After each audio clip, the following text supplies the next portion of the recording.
Did you know you are now able to book an online session with a student counselor on Microsoft Teams?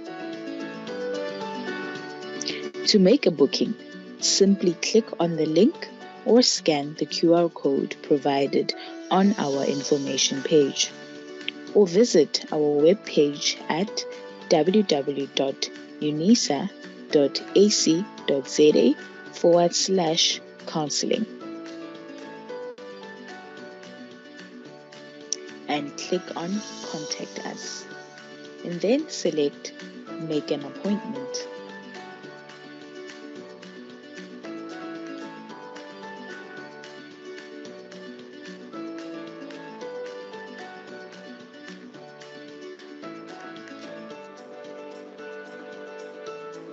All the available Unisa counseling centers will be displayed in all regions of the country. Select the center closest to you. Scroll down to select a date and time. You may even choose a specific counselor you wish to see.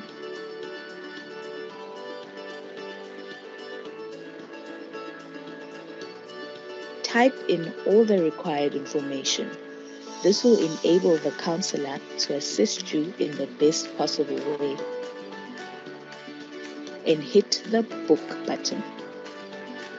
You will immediately receive an email with the link to join the online session, and also a reminder one day before the session. We hope you will make use of this new service, and we hope you enjoy the workshop session.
Good morning, Sanbonani Dumelang Tovela. Welcome to the Unisa Law Professionals event. My name is Kokejo Mononde, and I will be your program director for the day. Before we start officially with our program, please let's observe some house rules.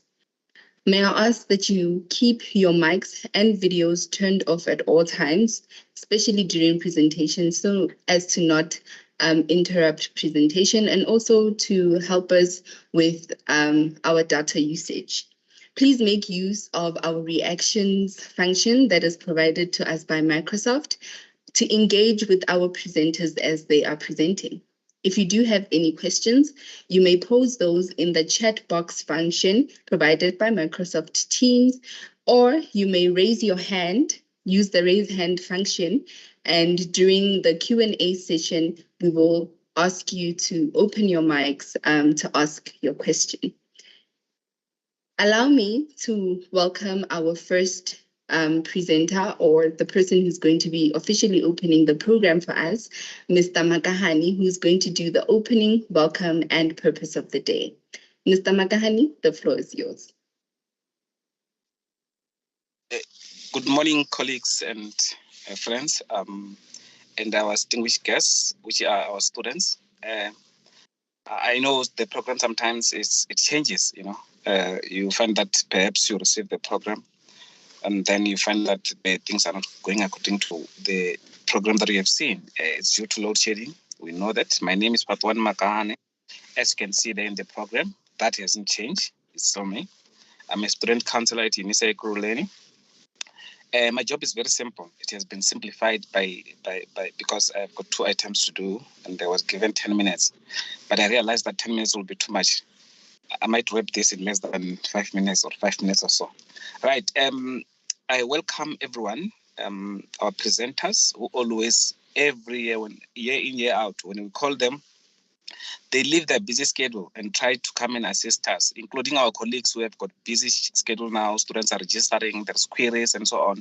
But they make sure that when we call them, they honor our invitation for the sake of our students. This is very important for our students to understand that despite all the challenges that we're faced in, load shedding, this and that, and strikes, and wherever you see it.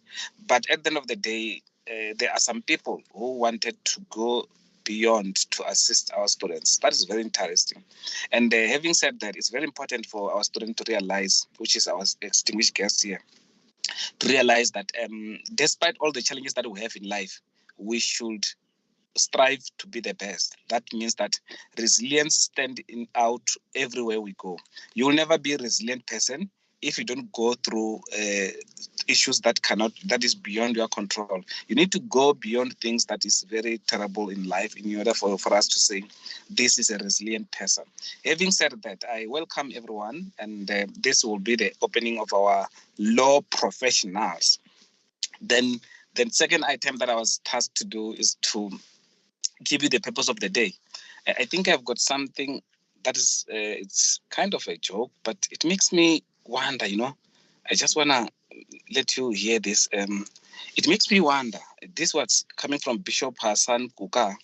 He said, African educational system has surprising outcomes. African, I'm not saying Western, I'm talking about African.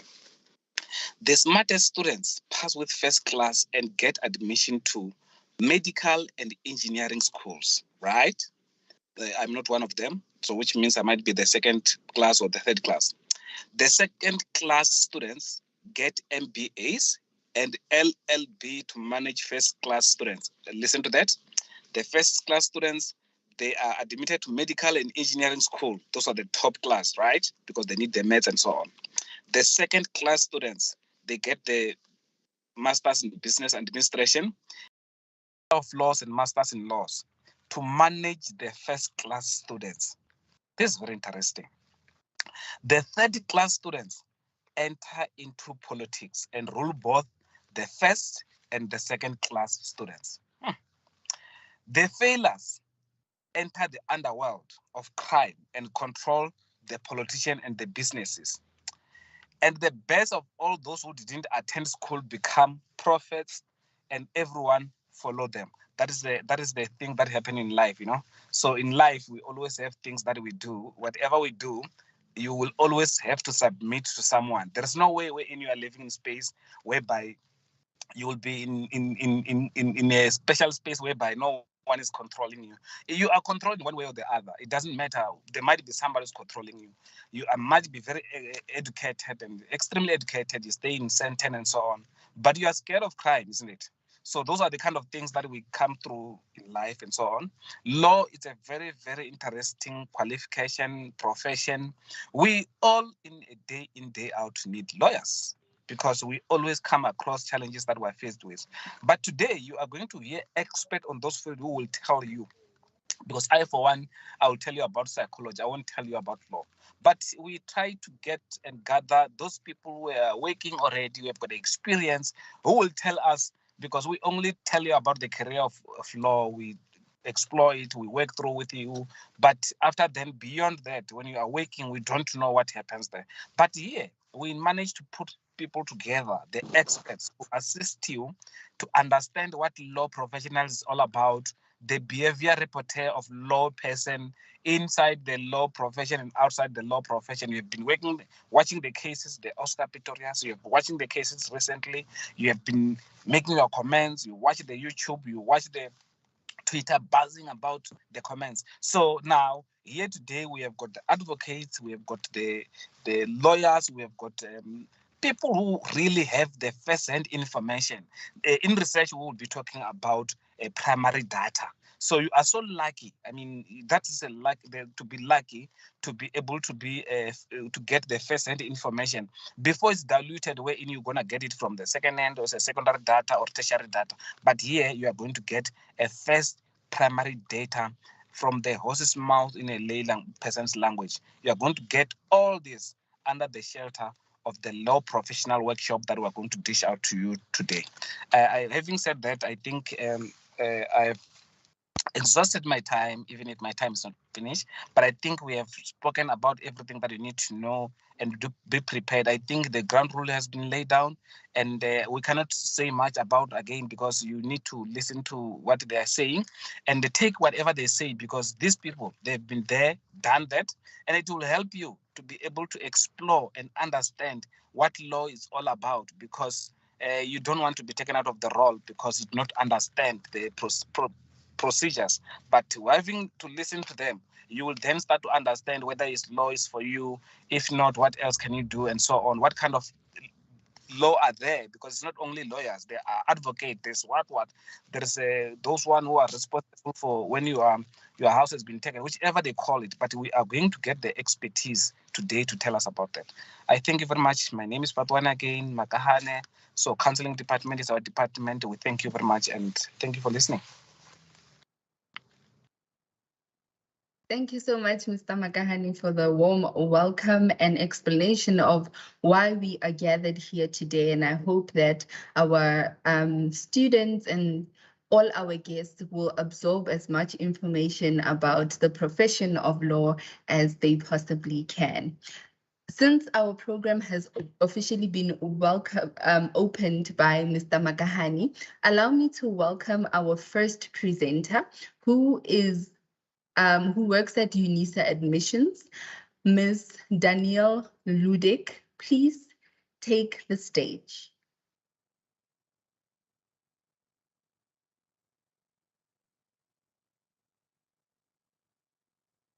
Ms. Ludik, your mic is... My apologies. Good morning. My name is Danielle Ludik. I'm a student advisor at Unisa Ekurhuleni Student Administration Department. Thank you for the opportunity to present here today. And I was tasked to talk about Unisa law admissions. Please allow me to share my screen.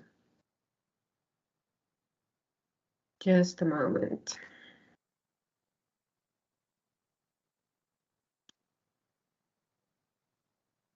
Can you see the presentation? Yes, your presentation is visible. Thank you.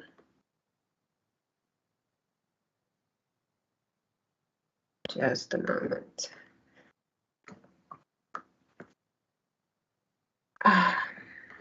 My apologies, just a moment. This is now on the way. Okay. Unisa has different categories of admission requirements for formal qualifications.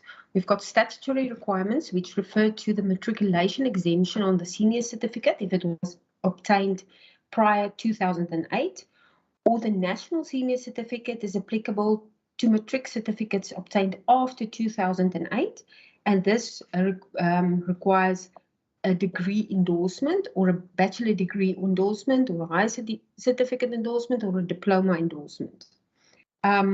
This is indicated at the bottom of the certificate. If a student do not meet this requirement, he or she are required to first complete a lower qualification, either a higher certificate or a diploma, before articulating to a degree, for instance. The college requirement refers to specific requirements that each qualification requires, such as the percentage obtained in grade 12 English, or if mathematics or another specific subject is required, then that percentage that the student had to obtain in grade 12.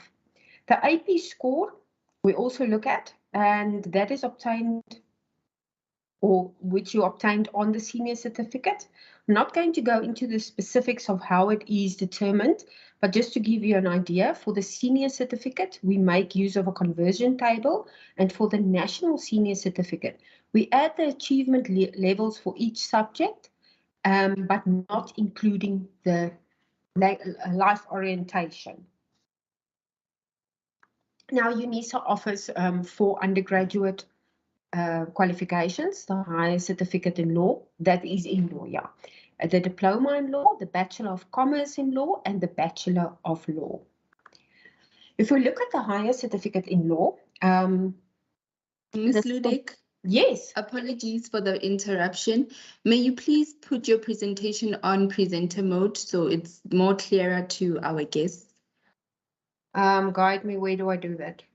The little TV screen, it looks like a TV on a stand at the top, next to autosave.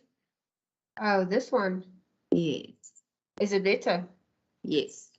Okay, let's just go back to that then. Okay, can you see now clearly? Yes, we can. Thank you so much. Pleasure. Okay, the higher certificate in law. This is a 1-year certificate with 10 modules that assist the prospective student if he or she does not meet the requirements for either the degree or the diploma, those requirements that I touched on earlier. To qualify for this qualification, the prospective student needs a matric certificate with an AP score of 15. They also need to have obtained 50% in English on the national senior certificate, or an F symbol on higher grade, or an E symbol on standard grade for English on the senior certificate. That's the one obtained before 2008. If on the senior certificate, the English is not first language English, then we have to alter the symbol. Are you still there?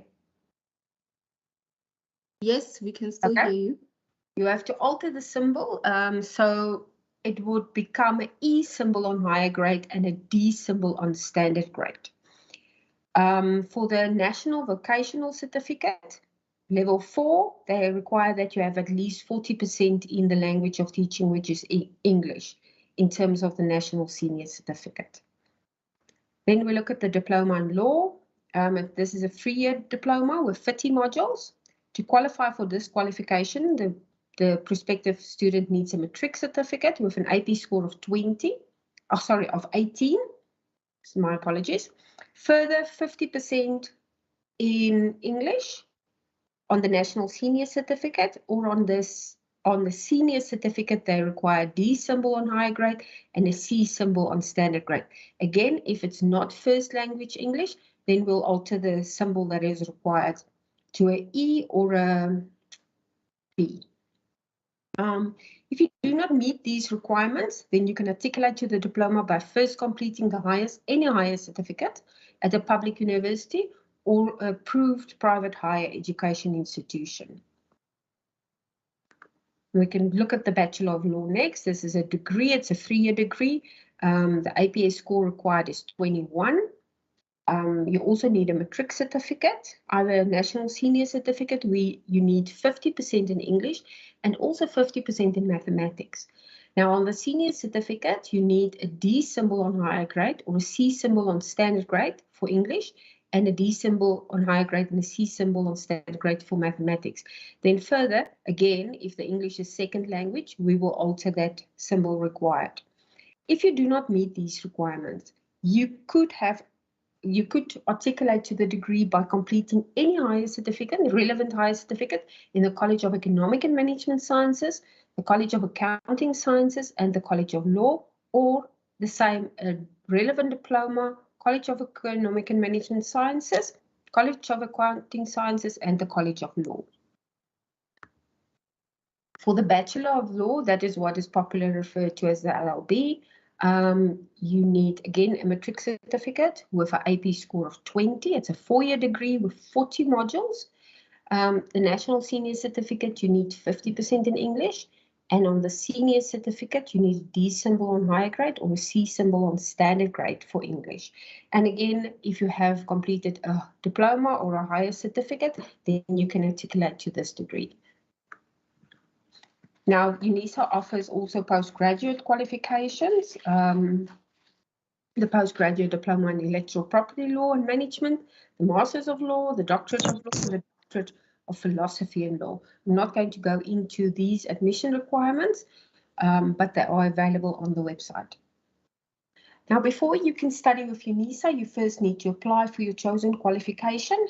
The next application period will be around August for 2023 academic year, semester 1. If you want to change, even if you're already a student with Unisa and you want to change your qualification, or you completing your qualification, you still need to apply. You have to submit black and white PDF documents of your senior certificate, your previous qualifications, your matric certificate, your marriage certificate, and your ID. These must be scanned separately. Then you must also pay the application fee before the cutoff date. If the application fee is received after the cutoff date, we unfortunately cannot process the application. Now, if a student receives an offer, if it's a new student, never studied with Unisa before, then they first have to complete the MOOC and then accept the offer. If you previously studied with Unisa, you can just accept the offer straight. And then after accepting the offer, you need to register for your modules in semester 1, January in 2023. Now, the sad part is that even if you completed a higher certificate in law or a diploma in law and you want to study a degree, or even if you completed the higher certificate and you want to study the diploma, it's not guaranteed that you will get space. Unisa has an enrollment management process. Unfortunately, qualifications are very much over-enrolled, so we receive a lot of more applications than what space we can offer, and therefore space is not guaranteed if you meet those admission requirements that we've discussed.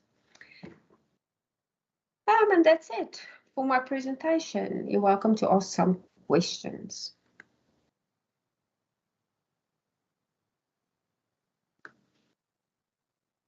Please do make use of the raise hand function if you have any questions, or you can post your questions in the chat box. Okay, we have a question from Lighten. Lighten, you may ask your question.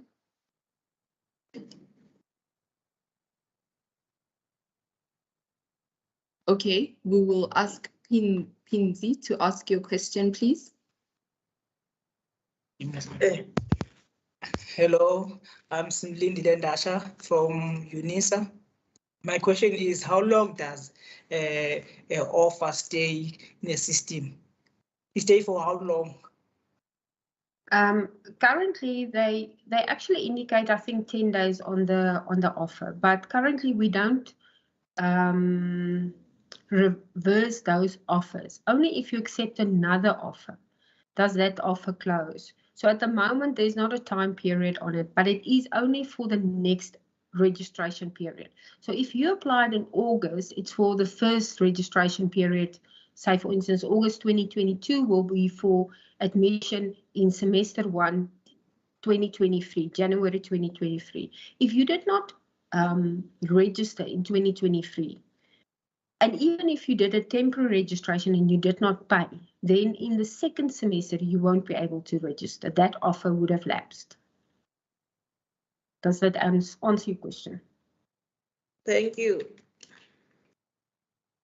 Thank you. The next question is from Lina Mile Gibson. Please unmute your mic and ask your question.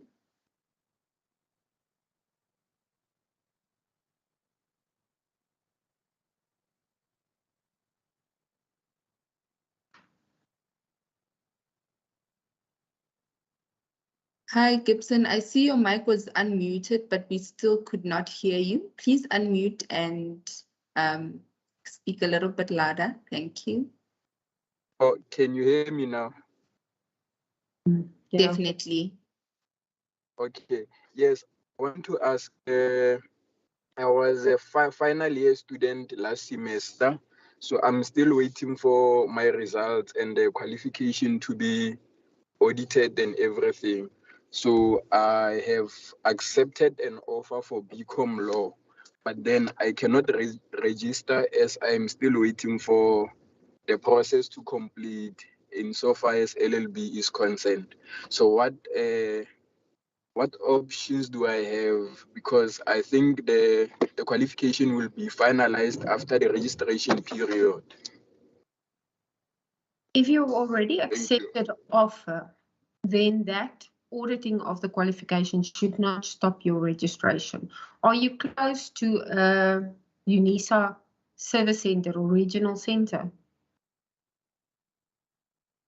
No, but I'm not close, but I can drive as long as I have the guarantee that I will be able to register. So I can drive to one of the regional centers. I think they did put up the Gauteng TL email address. I would advise you either to drive to the closest center or to send your query, your student number to that email address and ask them to look into it, because there must be something else that's stopping you from registration. If you received an offer, then your previous audit shouldn't prevent the registration, because that offer it means they've already evaluated your previous qualification, or you qualified even without the previous qualification. So the only way that the previous qualification is stopping you, for instance, you registered in semester 1 for the previous qualification, and now you've got a supplementary for a certain subject, that will stop you from registering for the next qualification. So you've got a supplementary for one of your subjects that you wrote in May, June exam.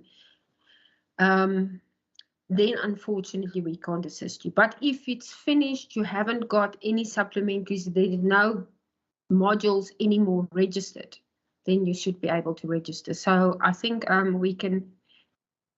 I see Mr. Dubazani says you can send in the student number. I don't want you to put your student number on the chat.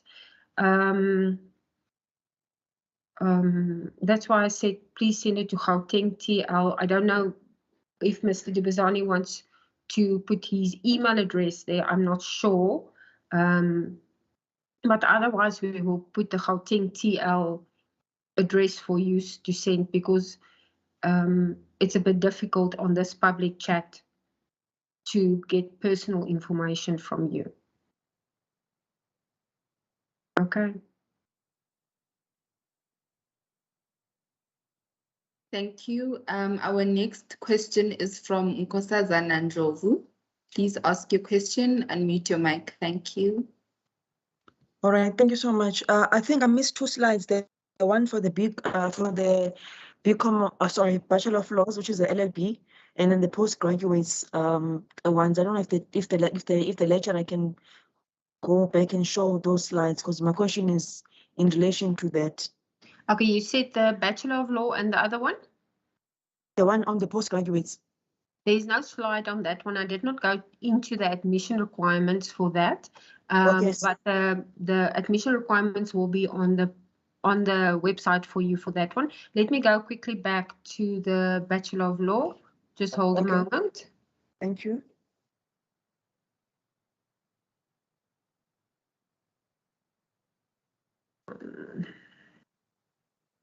Can you see it? Bachelor of Law. Can you see the Bachelor of Law?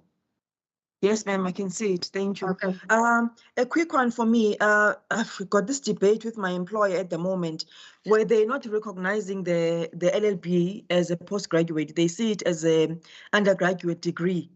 And there was a huge debate. And then they were saying for them to be able to put us in certain post to ways more seen like as a postgrad, we have to do a master's degree. And then there was another discussion that's been going on regarding the quality of the Unisa LLB, and then maybe the need for us to sort of be compelled to do a master's after LLB. So I just wanted to get your thoughts on that, and yeah, just because I've been having those nightmares at work trying to actually say to them the LLB is a postgraduate, and they're saying it's not. It's been downgraded from 2018 into a normal undergraduate degree. Thank you, ma'am. Look, I'm not an academic. I work at student administration. So according to me, this is considered an undergraduate degree, even though you don't do an honors after the Bachelor of Law because it's a 4-year degree. It's still an undergraduate. I'm not sure if the other presenters are academics from Unisa. They will be able to give you more clarity on that. But it is considered for us as an undergraduate degree, not a postgraduate degree. And regarding the quality or I'm not sure what exactly you called it, but for Unisa's degree, that also is an academic matter that I can unfortunately not comment on. I'm not sure. All right, thank you, ma'am. Perhaps other experts will be able to answer fully, but yeah, you at least have confirmed that it's an undergraduate, because I was under the impression because it's NQF level 8 and the BCom law is NQF level 7, that automatically this then becomes a post, like an honors, like a postgrad. Yeah, you see, for us, even the honors is considered it's a postgraduate, but it's an undergraduate.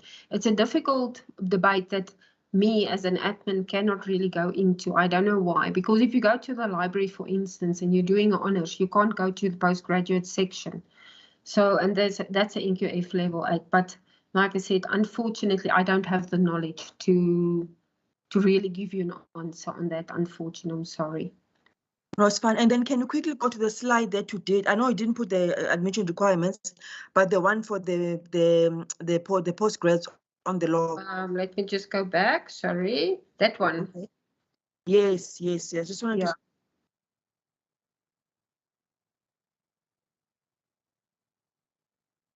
You see, in the Masters in Law and Doctorate of Law. All right, I've got it. If you go on Unisa's website, you will see that specific streams as well. Okay, all right, that's fine. Thank you so much. Okay. Thank you. Thank you, Nkosazana. Our next question comes from Unati Malima. Please ask your question, unmute your mic. Thank you.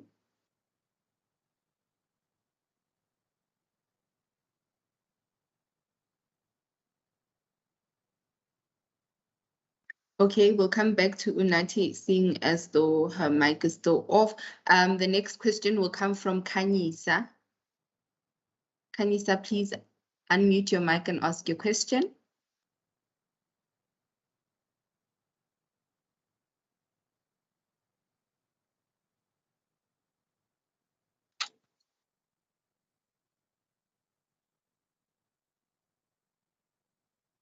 Unati, you may proceed to ask your question.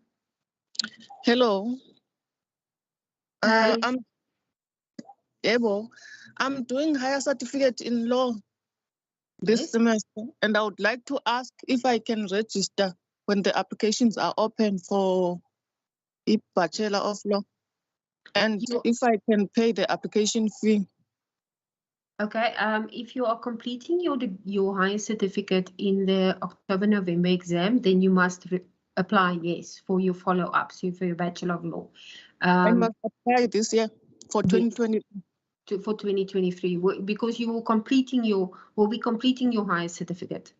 Yes. Yes, then you apply now, and you indicate that you're busy completing that. And then further, the application fee for 2022, I'm not sure if anything will change for 2023, but for 2023 and previously, if you're already a Unisa student, you don't pay the application fee. Oh, okay. Okay. Thank you. Okay. Thank you so much. Kanisa S. Nama, please unmute your mic and ask your question.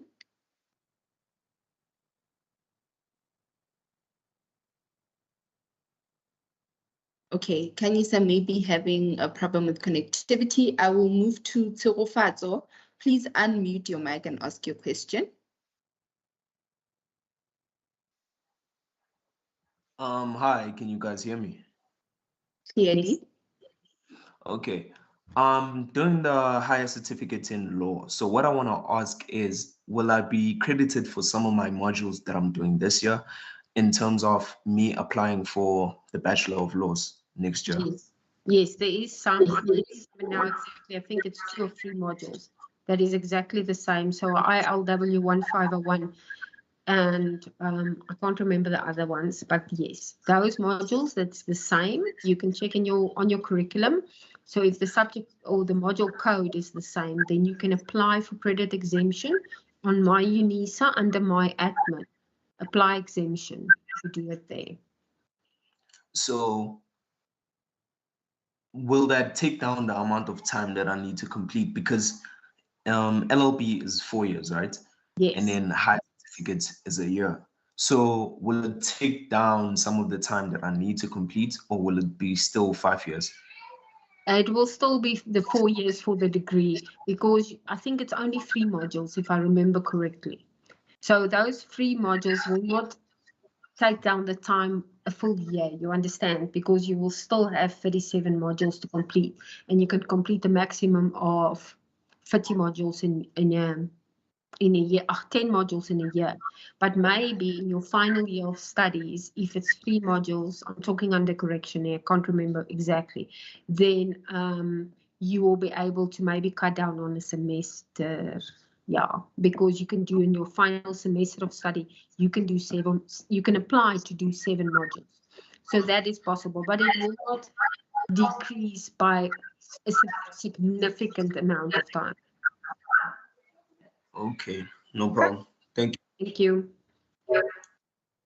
Thank you. We have time for one more question, which will go to Kokejo Mukwena. Please unmute your mic and ask your question.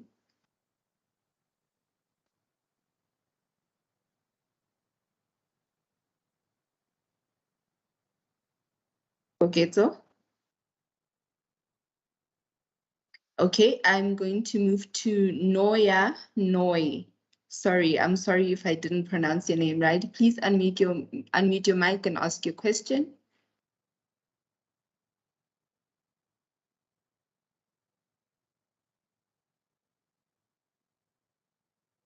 Okay, I see they are struggling with their connectivity. Jerry Dava, please unmute your mic and ask your question. Hello, how are you? Fine, thank you. Very well. I have a quick one. Actually, I was doing my last 3 modules in diploma in law, and last year, when the application opened for this year, for this academic year, I applied to do an LLB because we were not sure if it's going to be a super semester or we are going back to our traditional semester system. So I applied, and since my application was received, they sent me an application to say, okay, they've received my application for the 2022 academic year, and then the university is still processing and finalizing my application.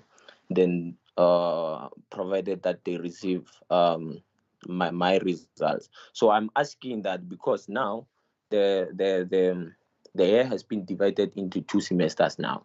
It means we have 2 applications for first semester and second semester.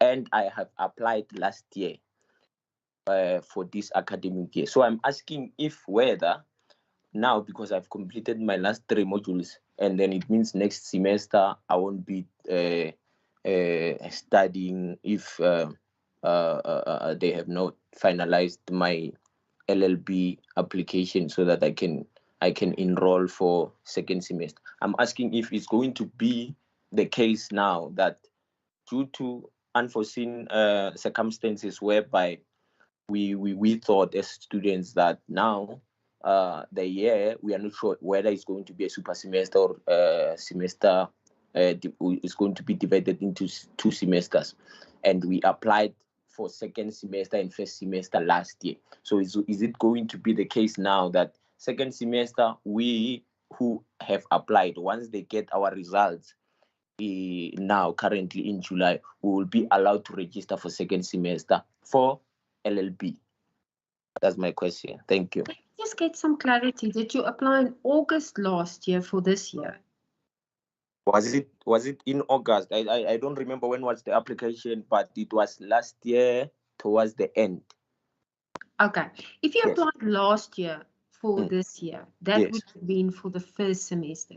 If your results were not out yet, or any other reason that application hasn't been processed and you did not get an offer, then you have Yes. to reapply. Now, the applications for second semester is only for those qualifications that there is still space left.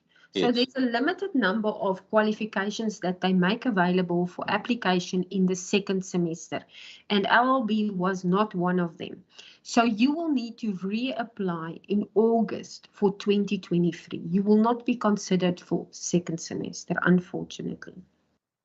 Yeah, I understand that part. Then it means because it was not communicated to us that this year we are going to have 2 application periods, since we are not sure about the COVID stuff and all those things. So now it means we have applied with the impression that it's going to be a super semester. That means that if we applied now, then they will get our results in July after writing. Then if you completed your diploma, then you will be considered to get an offer for LLB for the next semester. Yeah, unfortunately, the super semester was only applicable to 2021. There was no way information distributed that 2022 will be a super semester as well. Applications for in August or the previous year is always for the first semester or for the year, for that specific year modules. But the application for the second semester, which is normally in April, there's never information before we get the dates published on the website that are we going to offer an application in second semester or are we not? Because the university will still first have to determine which qualifications is there still space in. So for that, unfortunately, that is published on Unisa's website, and that is where you have to look for that information. It will not be communicated specifically to students on another platform than my Unisa and the Unisa website. But Okay, the semester was only applicable to 2021. It was an abnormal situation because of COVID. Okay. Okay. Thank you so much for the questions. I would ask all our guests to, if you have your hand raised up, please use the chat function to ask any more of your questions, and I'll ask Ms. Ludik to answer them in the chat box as we are running behind schedule with our program. Allow me to introduce our next speaker. He is Mr. Thabiso Masemola. He will be giving us a presentation on a career as an attorney. Mr. Masemola, the floor is yours.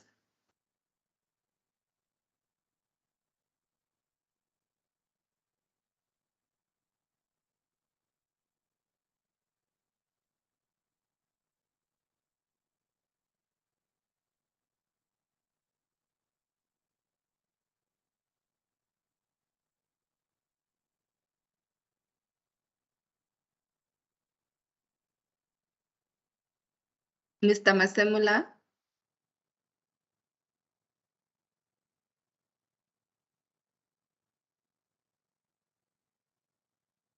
I think load shedding and connectivity has gotten the better of our presenter. Yeah, can you hear me? Hello? Yes, Mr. Masemula, we can hear you. You may proceed with your presentation. Welcome, and the floor is yours. I think your colleague has informed you that I did not prepare slides. Yes, it's okay. You can just present. It was a bit hectic on my part. Yeah. Yeah. The subject that you guys want me to touch base on is with regard to career as an attorney. Be that as it may, I was of the view that because my colleague was going to touch base on issues of attorneys, but because of the technical challenges that you guys have already highlighted, let me proceed. Students must know that for you to practice as an attorney, you need to complete LLB degree. I see in other advertisement they say be broke, but I do not know if whether Unisa is saving or is still providing such a qualification. It's mainly LLB in the current state. And then in as far as this profession is concerned, or this stream of law, one cannot, or it does not have an alternative, unlike in an advocacy profession. If you want to practice as an attorney, you'll have to go through all the requirements as stipulated for by the Legal Practice Act. Unlike in the case of advocacy profession, whereby one can either go do pupillage that is provided for by different bars across the country, write board exam and be admitted as an advocate, or alternatively, you can just draft your application to be admitted as an advocate after you've completed your LLB degree, and you'll be admitted as such, and you'll be called, in inverted commas, a sidebar advocate. In as far as an attorney profession is concerned, there are no any alternatives. You'll have to serve articles of clerkship through a law firm for a period maximum 2 years, minimum 1 year. And on that period of serving articles, the minimum period of 1 year is not something that one get exempted to another for the other year, the second year automatically. You must have attended what we call the practical legal training, or what people knows it as law school for 6 months, and you must have completed same successfully. It has got some exams, online assignments, online exams, and interviews. So when you complete that practical legal training, which is offered by different law schools around the country, for a period of 6 months, you'll be served with an attendance certificate. That attendance certificate is going to come handy on you when you are going to be or making an application to be admitted as an attorney in the High Court. In your notice of motion, you will state that you have since served or went to law school for 6 months, and as such, may you be condoned or exempted for 1 year. But if you opt not to go to law school, you'll be obliged to serve articles for 24 months, which is 2 years. And you cannot bypass that period. That is why on your application, you will have to account for each and every period. If whether you were on leave, you were sick or something. It was the case in the current applications for admissions, which were disturbed by Corona in 2020, 2021. So that is mainly the requirement post-graduation or post-completion LLB on the part of each and everyone who wants to practice law as an attorney. And practicing law as an attorney comes with certain benefits that advocates do not have. One of the most important thing that an attorney or someone who wants to pursue a career as an attorney must take into account is the issue of being reliable. You must be reliable or display characteristics of reliability, honesty, and integrity, because you'll be practicing in a space where you'll be directly interacting with clients. And when you directly interact with clients, clients are going to entrust you with their monies. That is why it's mandatory that when you run a law firm like myself, you must have a trust account. And the details of that trust account must be known by the Legal Practice Council in the province to which you'll be practicing. Then clients will give you money, either in a form of monies for future litigation related matters, monies for purchase of properties in the field of conveyancing, which is what attorneys they do, or monies in a way of a settlement agreement that they've entered into, or contractual agreements that they've entered into with their partners. So that is not your money, it's the client's money. You'll only deduct your fee from those monies upon completion of a mandate. You cannot touch that money until the mandate is completed. That is why a characteristic of reliability, it's very important, and honesty, than to shift people's monies, as is the case with other practitioners, whereby they receive 100,000 for argument's sake from party A, and take that 100,000 and use it for their own personal issues or anything that they want to deal with. And later on, they say, when I receive the other 100,000 from party B, I'll replace it to party A because party B's matter is still going to come later on. You don't do that. Again, one most important aspect of a practitioner who's practicing in the space of or practicing as an attorney, you must be on top of your game, because if you're not on top of your game, more so in the field of civil litigation, I'm specializing with civil litigation. I do a bit of criminal law. There are other practitioners who are practicing in that field, because you can't do everything. You need to find the space that you are more comfortable with and practice within that field. Students or practitioners must take into account that when you specialize, you deliver quality, because you are not all over the place. You can't be seen doing labor law disputes, doing estates, doing civil litigation, and doing criminal and so forth, and etc.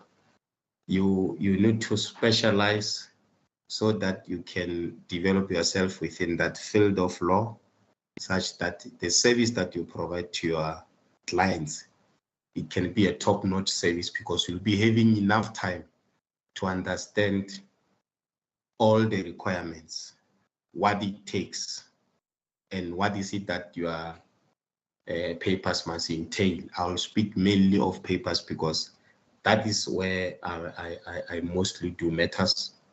In civil litigation, students who are already in third level, who have done civil procedure, they will understand that we've got two forms of proceedings, be it motion proceedings or what is called application proceedings and action proceedings. Motion proceedings is characterized by notice of motion, is mainly paperwork, and we've got action proceedings, which is characterized by summons. You draft summons and you still have to go for a trial to that effect, if ever there won't be default judgment or settlement along the way. So the point I'm making here is if one specializes, the quality of work you dispatch is going to be unmatched because you'll be having all the necessary tools within that field of law. And as such, you won't have issues because civil litigation, if I may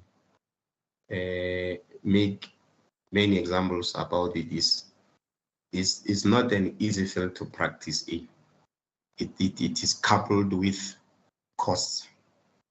You can make your clients to suffer repercussions in a form of cost awarded against them if you are not on top of your game in as far as practicing law in that field is concerned. And then another thing that an attorney or a character that an attorney must display, which is displayed by all legal practitioners, is the issue of confidentiality. We do not discuss clients' matters with our spouses, girlfriends, or our confidants, or on social media, as I see with many students, they do, but I understand they do not receive instruction from anyone. That is why they are free to do so. That can lead to one being taken for disciplinary hearing, and as such, the repercussions can be to pay a huge price. So that is mainly a career in as far as one becoming an attorney is concerned, and the characteristics that one has to display. I think that is the gist of it. Am I still audible? Yes, you are. Thank you so much, Mr. Yes. Masemula. I will take just one question for Mr. Masemula, and then we'll ask him to answer the questions in the chat box. Vukile, please unmute your mic and ask your question.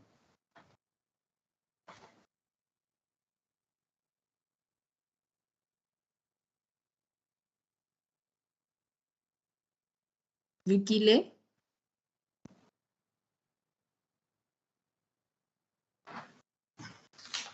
Hello. Hi, how are you? Good, thank Yes, you. I'm Please good. ask your question. Yeah, my question is for Mr. Masomen, maybe to advise what would be the appropriate field maybe to consider. He mentioned the issue of the attorney and advocacy. Which one, in his view, that he thinks maybe is one that he favors the most in terms of the pros and cons on both fields? They are both important. They are both important. I won't specifically say the practicing law as an attorney, it has got more advantages than practicing law as an advocate. In the current dispensation we find ourselves in, the Legal Practice Council has made provision such that there is a thin line between practitioners in the field of or who are practicing as attorneys and advocates. In the current dispensation, if you are admitted as an advocate, you can still take mandate directly from the public, as it was not the case then, provided you have done what is called practice management training. But in as far as the career as an attorney is concerned, as an advocate, you cannot be a conveyancer, you cannot be a notary public. That is the only huge advantage that if you are practicing as an attorney, you can enjoy, because you can diversify your practice into providing notarial services, which is dealing with antenuptial contracts in case of marriages, rectifying and certifying contracts and deed of trust and all forms of agreements. And then conveyancing, which is mainly dealing with property transfer and purchases. So that will be mainly the main difference, but it solely lies with your personal attributes and how are you going to conduct yourself as either an attorney and advocate? The success is more or less the same in both.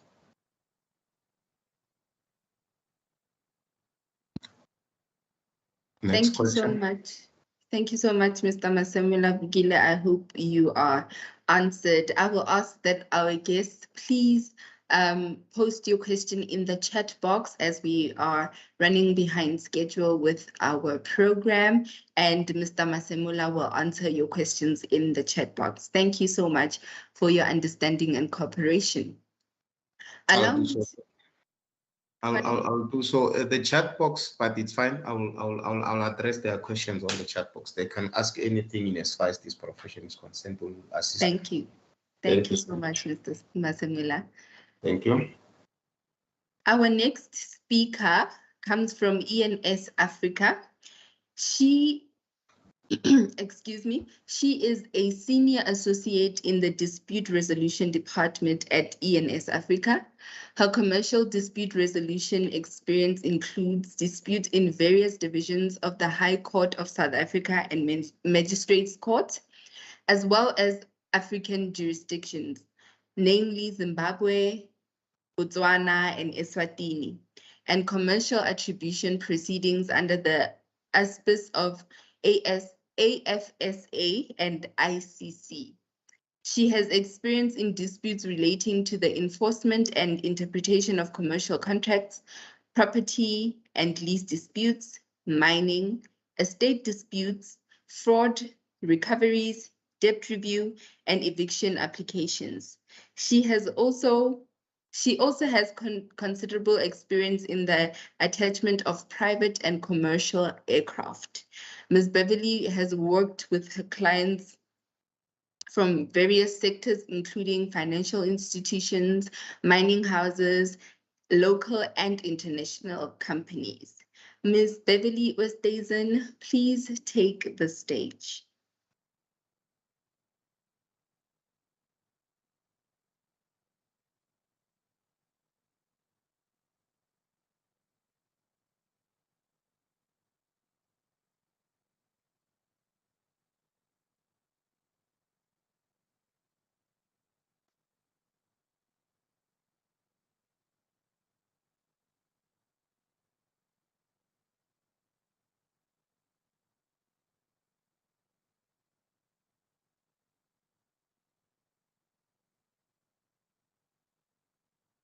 Please be patient as we give Ms. Beverly some time to project her presentation.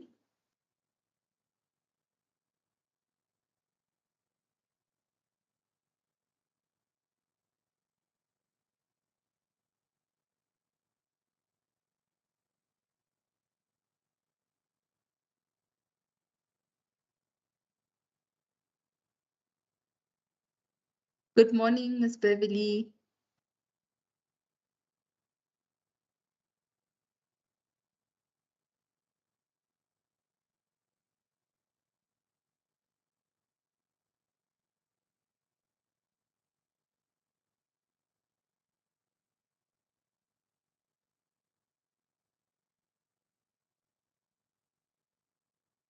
Good morning, Ms. Beverly. We can see you. You may proceed with your presentation. Welcome. The stage is yours.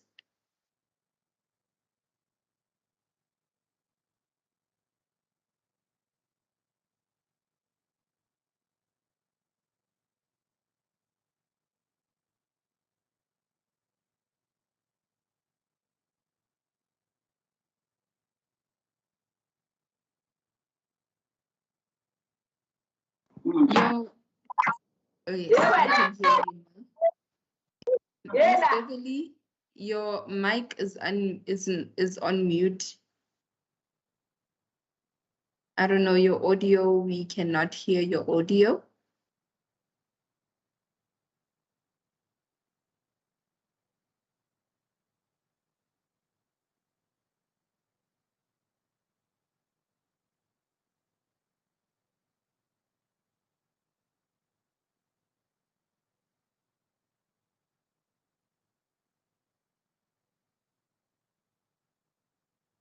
Hello, everyone.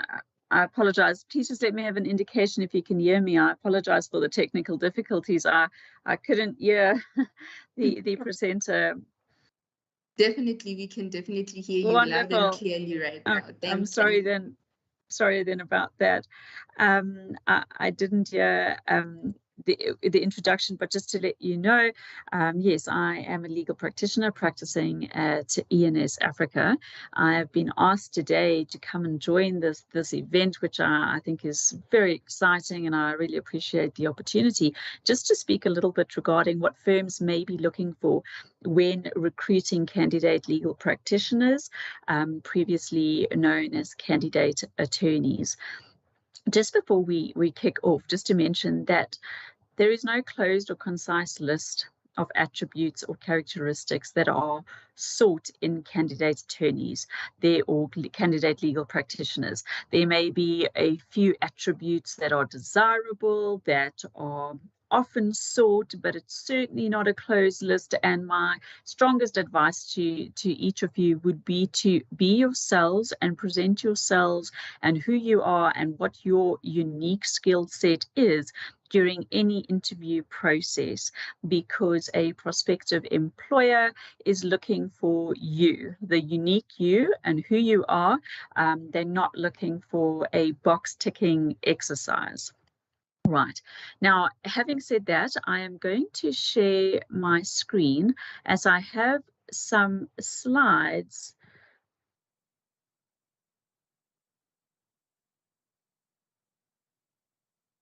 available. Are you able to see my screen? Yes, we are. Thank you. Right. Just some background regarding our firm. This presentation I make on behalf of ENS. We are the largest law firm in Africa.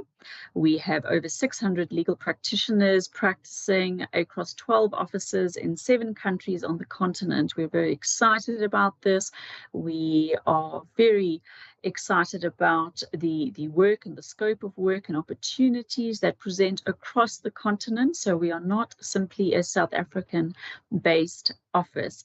This provides a unique opportunity, we would like to believe, for candidate legal practitioners wishing to serve articles with us, in that we can provide exposure and opportunities to work on matters beyond South African jurisdiction, and of course within South Africa jurisdiction, which is extremely exciting in itself.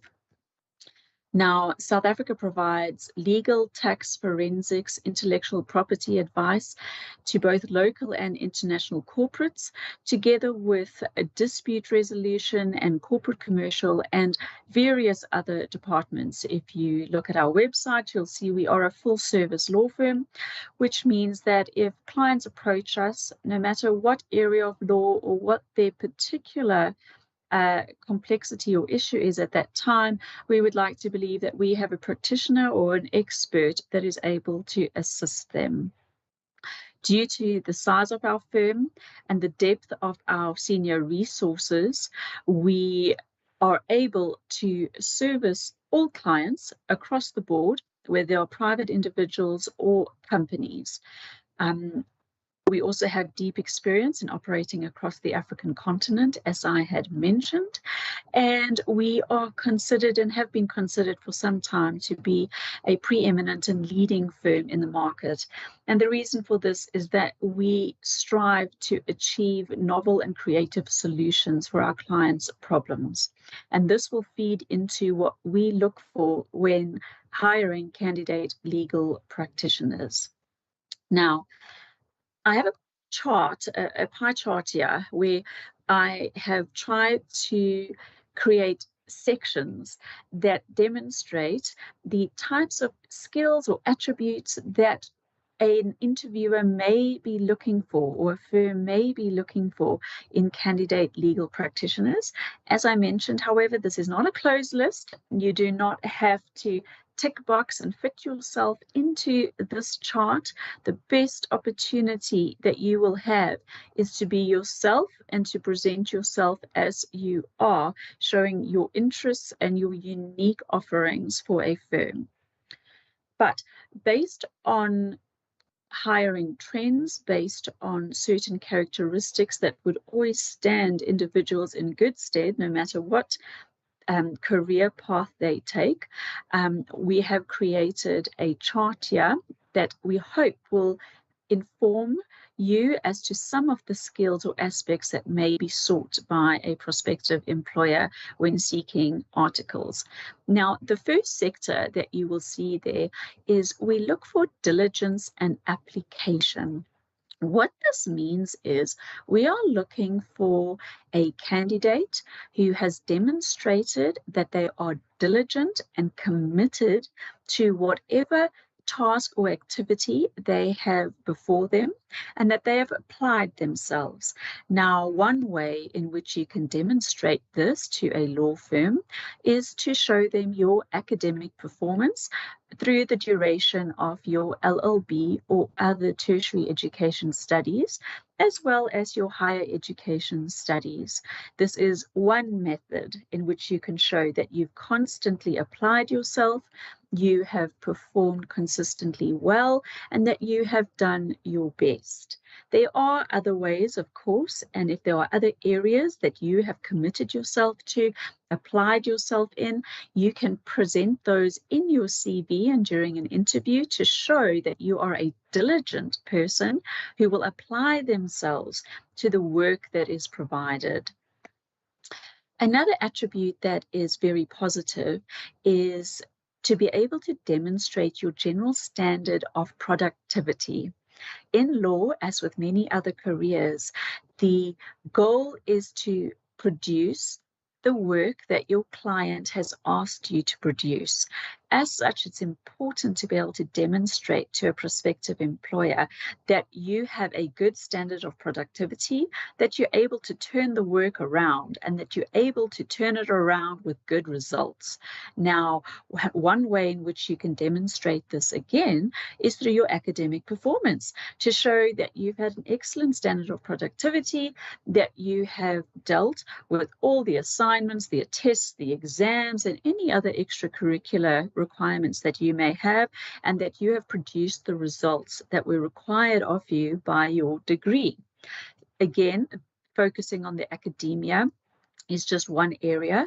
If you have produced excellent results and a high standard of productivity in an extracurricular activity, you can also present that and show that you have been involved in other areas, whether it be societies, sporting events, social areas, just to show that you produce the results that are required. It's also important, given the nature of our specific area of work, that you're able to demonstrate that you can research well.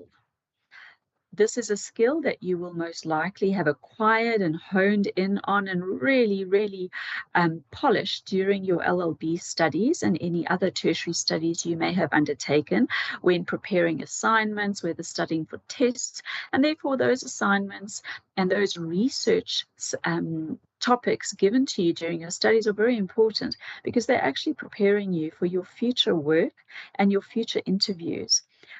From research skills, a law firm is able to assess whether you are able to analyze a particular problem that is given to you, as when a client approaches you with a legal question and a legal problem, are you able to find the relevant law and apply that law to the situation at hand in order to give your client the answer they need in order to go back to their business or to go back to their personal affairs and address the problem that they may be facing.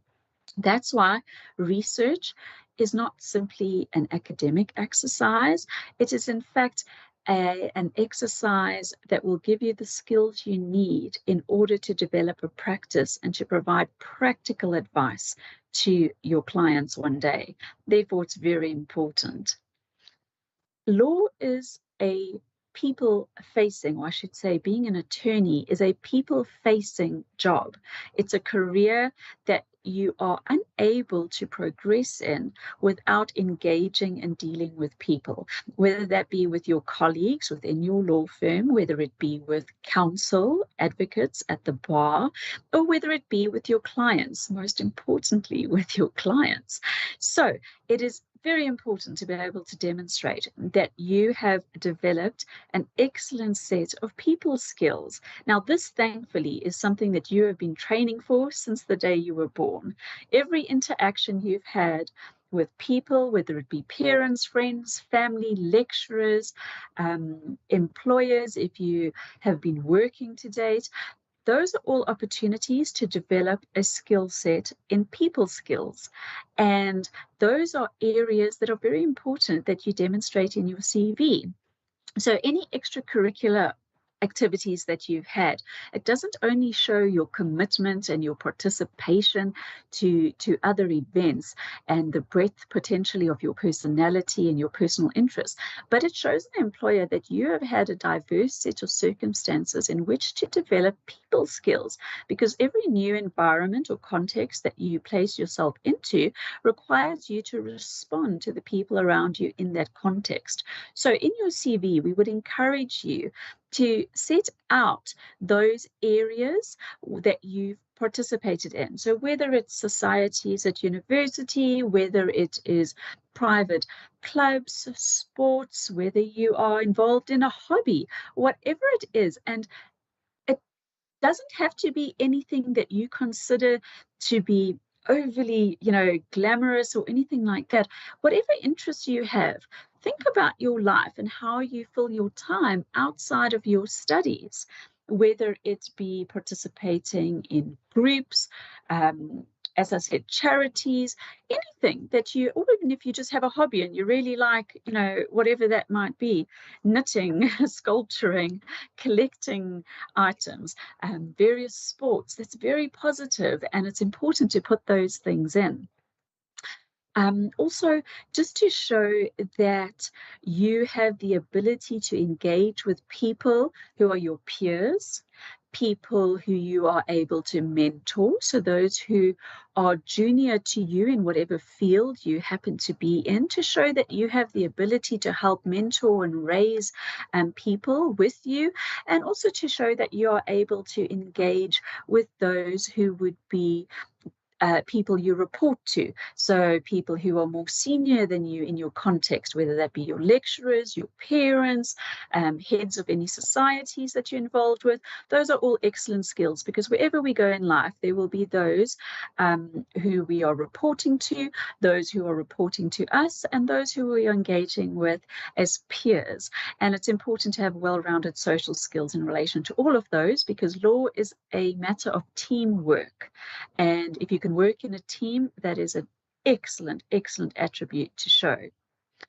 Also, of course, with law comes a great deal of administration. It requires you to be able to demonstrate that you have administrative skills, that you would be in a position to balance your career with the necessary admin that comes with running a practice. A lot of your work and daily activities relates to client interactions for which there is no billable aspect, or which do not relate necessarily to a matter.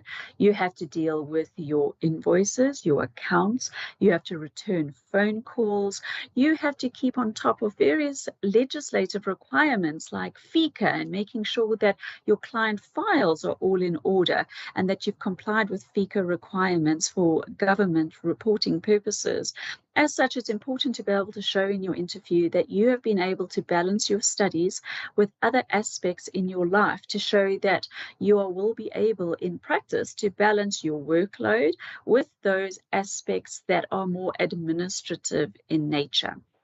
Now, these, as I said, are just a few attributes that you can demonstrate in your CV. And I think they are also gateway points where you can use these general subjects to introduce other areas of your skill sets and your life. So as I mentioned, you can use, for instance, the subject of general standard of productivity to actually introduce not only your academic abilities, but also all those abilities and skills that you develop by participating in sporting events, in social events, by engaging in community events, charitable events. So it allows you a springboard to touch on other aspects that make you a unique candidate, and a unique candidate that is able to contribute to the firm you're applying to. Now, ENS welcomes all applications for practical vocational training, which would take place via vacation programs. We also welcome any applications for articles for prospective candidate legal practitioners. We would ask that you please send any CV that you would like to submit to our recruiting email address, which is graduates@ensafrica.com. We would encourage you to include a motivational or covering letter that simply introduces you to us, that introduces what you have done to date, and introduces why you would like to work with us at ENS Africa. We also ask that you submit an updated curriculum vitae in the style and format of your choosing. We also ask that you attach your academic transcripts up to date of your curricula, your CV, as well as a matric certificate or any equivalent high school certificate, whether it be A-levels or the like. We also ask for a copy of your identity document or passport or equivalent, and a reference letter or testimonial should you have one. This would enable us to consider your complete bundle of application papers and provide us with a clearer picture of who you are and what your application is. You can also follow the link that you see on the screen here to our website, where we have an application form and an online application portal where you are able to upload your documents live as you apply for that application. Somebody in our Human Resources Department will then consider your application and be in contact. We would really encourage you to submit your CVs as soon as possible before graduation, to enable you to have sufficient time and to enable us to have sufficient time to consider your CVs. There is no bar to applying early for articles. Candidates apply in their penultimate year. So if you're doing a 4-year LLB, candidates at times apply already in their 3rd year. It allows us an opportunity to consider, and also you an opportunity just to spend time on your CV and preparing your application documents. So please, there is no need to wait until your final exams. In fact, we would encourage you not to wait until the end of your final exams. Apply early, get your foot in the door, and allow us an opportunity to meet you and to engage with you, and just to consider your CV. As you will be aware, we do receive a number of CVs, and getting your CV in nice and early will allow us that opportunity just to spend the time we need in assessing that CV. So that is my presentation today. I really thank you for the time and the opportunity. I hope this presentation has addressed some of your questions that you may have. And does anybody have any questions? Is there time for questions? Yes, there definitely is time for questions. Please make use of the raise hand function. And okay. My apologies. Our first hand is Zukile Hudu. Please, colleagues, assist me in unmuting Zukile's mic so that Zukile may ask her question.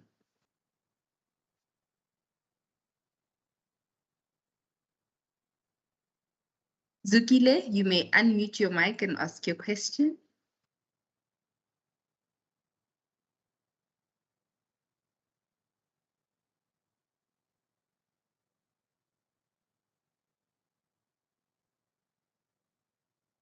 Zukile? Okay, I think Zukile may have a problem with her connection. I will call Lighten Yes. Hi, Miss Beverly. I'm Leighton, and I have two questions for you. Yes. The first question is in relation to practical vocational program or articles of clerkship. Do you perhaps consider students who have already obtained their LLB qualification, or your main focus is on students who are still pursuing their qualification and have went through work for selection? No, so all applicants are welcome. We hire and have previously employed not only those who we hire from the university circles, you know, those who are still in the process of completing, but we have employed people who have previously obtained an LLB and have gone on to pursue other avenues and have returned to it. We have employed, in fact, people where law is their second career. They've been teachers previously. We've had dentists previously. So no, please, anybody who's interested, please apply. You do not have to be a current LLB student in order to apply. As long as you have an LLB degree or will have completed your LLB degree at the time of commencing articles, you are welcome to apply for articles. Okay, thank you. And my second question, of which is of most concern to me, I am currently going through your website and I see no candidates from Unisa. Is it something that is common with the firm to give more preference to students who have graduated from traditional universities like VETS, UP, etc.? Or do we graduate from Unisa have space in the big law firms? Of course you do. In fact, we encourage you and welcome you. Please do apply. We have had Unisa candidates before who've served their articles with us. So no, there is no hindrance. There's no preference given to any particular university over another. Please apply. You know, this is where I mentioned that in your interviewing process, show yourself to who you are uniquely. The interviewer is interested in you. They're not necessarily interested in the university you've come from. They want to see that you have excelled, that you have grasped your studies, you know, grappled with them, mastered them, that you have your degree, that you're eager, excited, and ready to do your articles.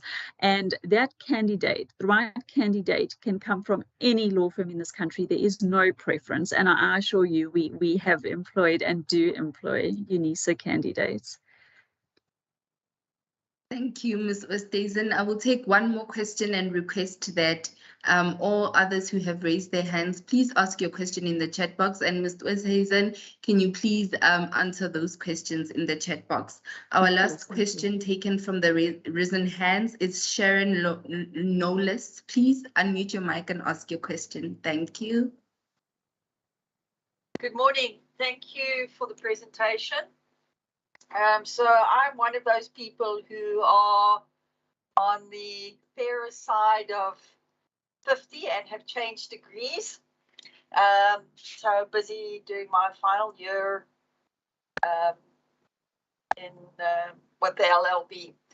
So when we apply, and I've heard what you've had to say, do we include sort of with our letter of motivation that we have sort of run a company before and we've done this and this is what we offer to be considered as a potential candidate? Yes, I would encourage you. Look, there's no recipe to what a cover letter looks like, and that's the beauty and the challenge for an applicant with their cover letter. We've all been there, including myself. What do you put in that cover letter?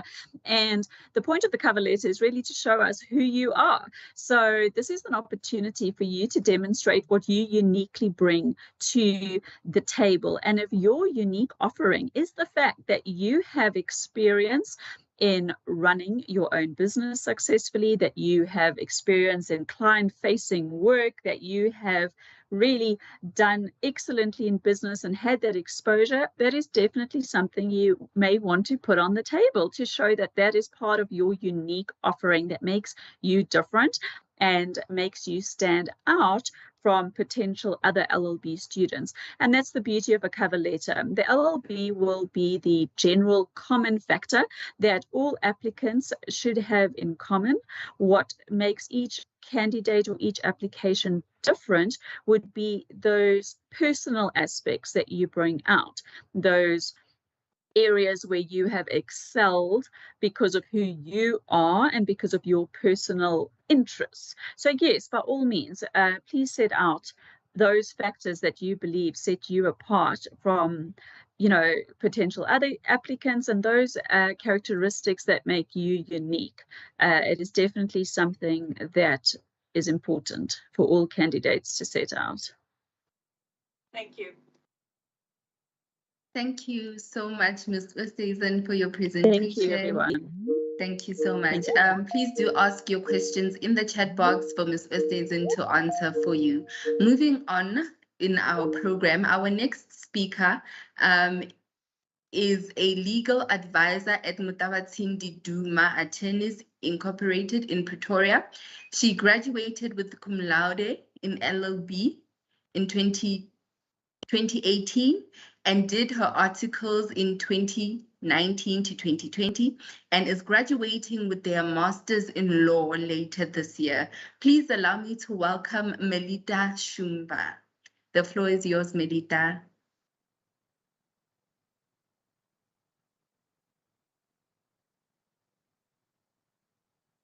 Also, please pardon us, give us a few moments so that our speakers can connect their presentations.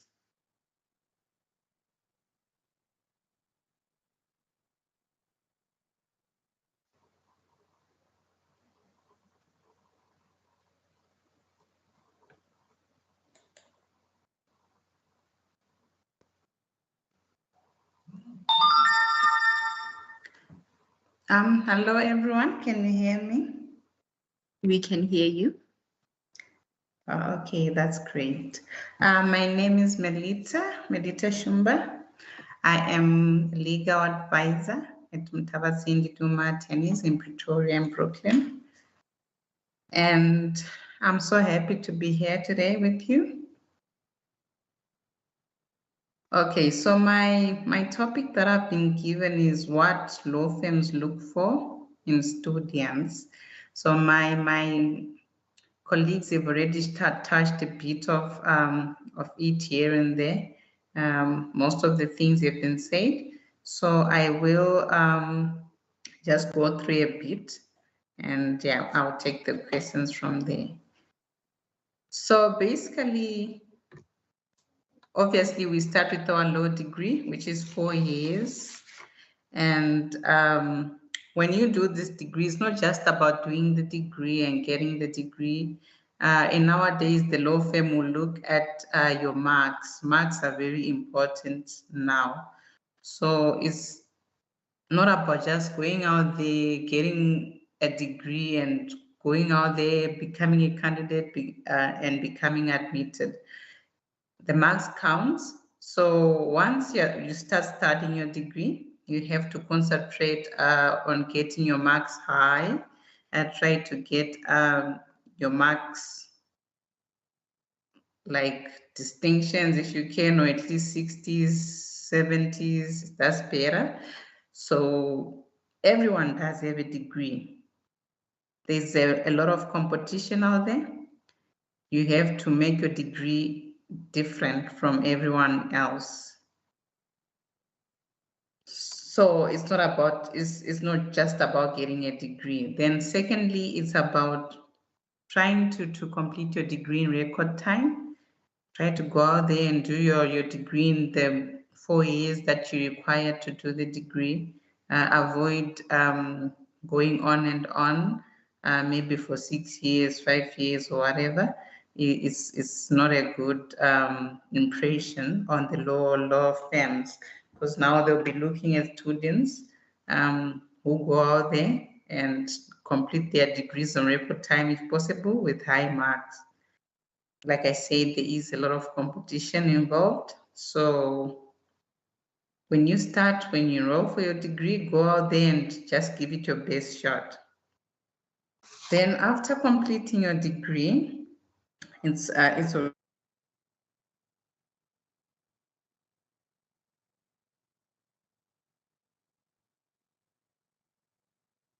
It seems Ms. Shumba has experienced some technical difficulties. I do not know whether it is load shedding, but allow me to give her just a few minutes to see if she can reconnect.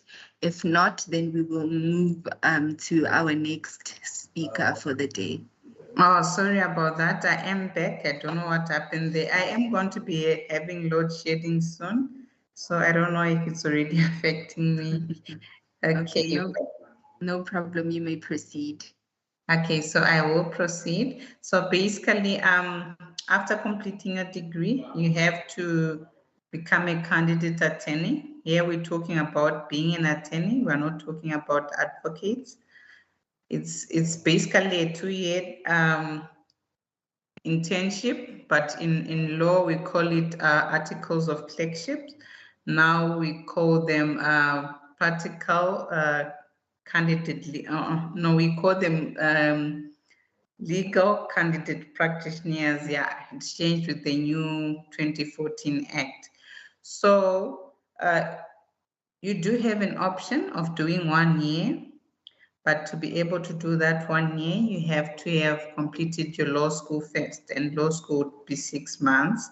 Then after your 6 months of law school, you do your 1 year articles, you get admitted. If not, then it's 2 years, and then you can write your boards exams and you become admitted. So basically what law firms need or look at, like what our attorney just said now, she did say there are no hard rules that law firms look at that this is exactly what we want. They're looking at a lot of things, personality, like she was saying. They're just not looking at a list that tick, tick, tick, this is what we want. So I'll first say a good quality that law firms are looking for in attorneys or in students is the first thing, you have to be presentable. When you walk in there and you're a student or you've just graduated, you're looking for your job as a candidate attorney, you have to be presentable. You have to look your part, look smart, be dressed professionally. Looks really do count. It's not about your natural biological look, no. It's about your presentation, the way you're presenting yourself, the way you're dressed. You have to act like a lawyer, dress like a lawyer, look smart, look good. You also feel good when you're looking good. So being presentable, it really counts, because that's the first thing they look at when you walk in there. Are you presentable? Because you're going to become the image of that firm.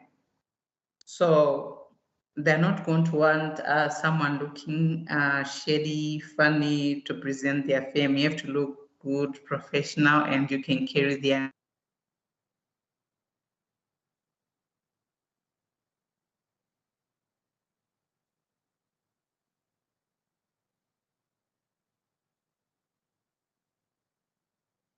My apologies. I think this time it might actually be load shedding. Ms. Shumba, are you still in the meeting? I'm sorry, it did kick me out again. It's going to be a struggle, I think.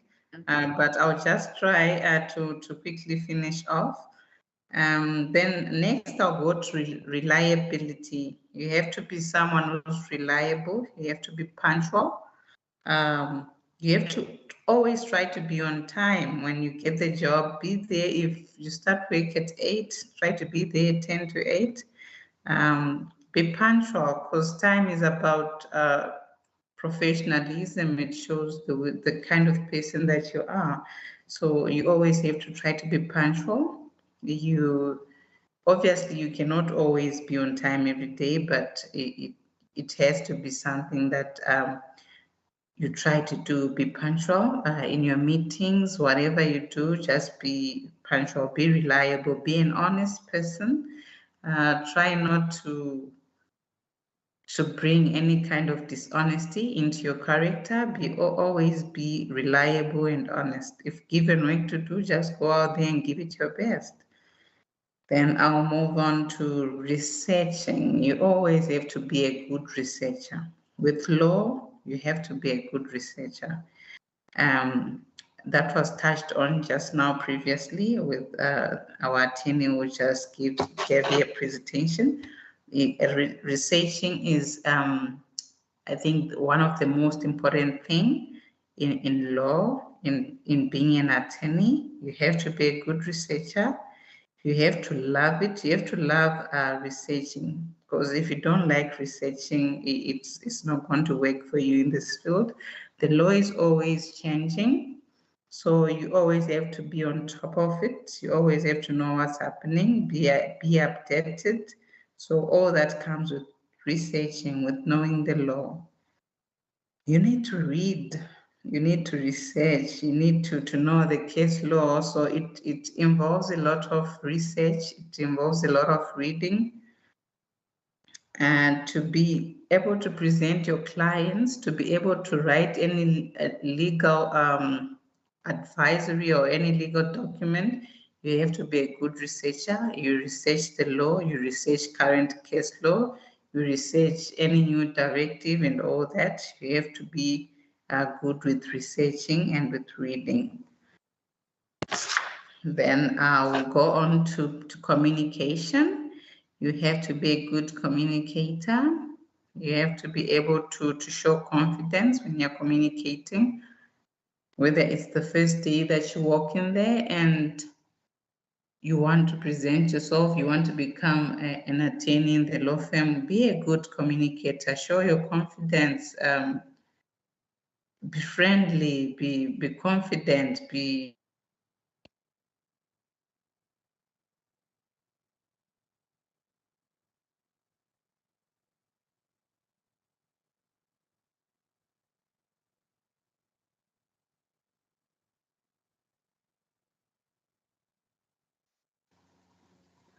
My apologies one more time. So yeah, I think that is the most important thing that I just touched on.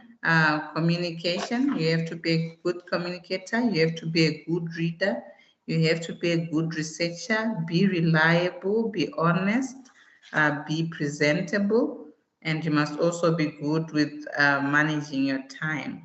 Avoid also silly mistakes and show commitment. You can't be that candidate who cough at 4 and at 3:45 you are already packing, you are already running up and down to get out of there. No, I'm not saying you should work until 6 p.m. You don't have to be overworked or overloaded, but do show commitment, show interest in what you're doing. Don't be the person who at lunchtime you're already in the lunch corridors to the kitchen at 5 minutes to 1. You're the first person in the kitchen every day. So try to show commitment. Try to show the love of the work that you're doing. And you must love the work, because if you don't love the work, it becomes very difficult. So communication, time management, commitment, and avoid silly mistakes. Everyone does make mistakes. We all mess up here and there, but try not to repeat the same mistake over and over. And just always give your best shot in whatever you do. Be confident, be hardworking. Everything comes through hard work. So I think I'll just summarize it to that before I get kicked out. If there are any questions, I'll quickly answer them. Thank you so much, Ms. Shumba. Please use the raise hand function to ask any questions that you may have. Alternatively, you may use the chat box and Ms. Shumba will answer all the questions in the chat box while she's still with us. The first hand comes from Madibikana. I am so sorry if I mispronounced your name. You may unmute your mic and ask your question.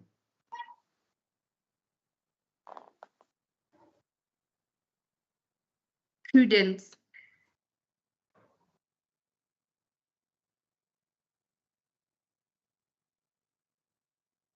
Prudence? Can you hear me? Yes, we can. Oh, perfect.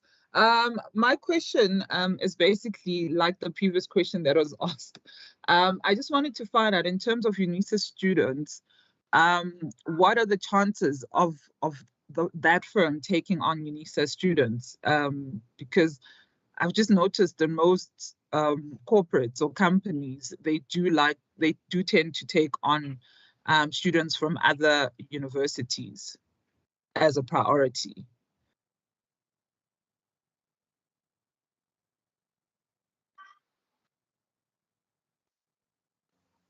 Okay, hello, sorry, I was kicked out again. I am personally a Unisa graduate. I did my LLB with Unisa. I graduated with Unisa. I got offers at good firms, at big firms. It doesn't mean that if you're not, I mean, if you're a Unisa student, you have no chances compared to VETS, to UP, to UJ. That is not true at all. Like I said, what is most important is your academic record. Just go out there when you're doing your degree, get the good marks, and the name Unisa, it doesn't put anyone down. Unisa is actually a very good university. It's one of the best because we are not in class every day like the other students. We work hard. We do most of our things on our own or in groups. We're not in class every day like the rest of the students. So I think most firms do actually prefer Unisa students. So yeah, Unisa students would definitely get a chance of being part of any firm, even the big firms. Okay, thank you. Thank you. Our next question is from Amelia Sibatana. Please unmute your mic and ask your question.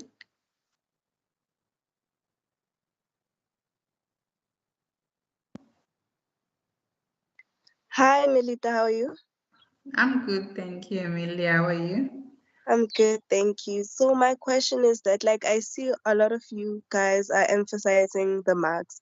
So I just want to ask, if you like were to submit your CV and your cover letters and stuff, do you have to like send a copy of your marks as well?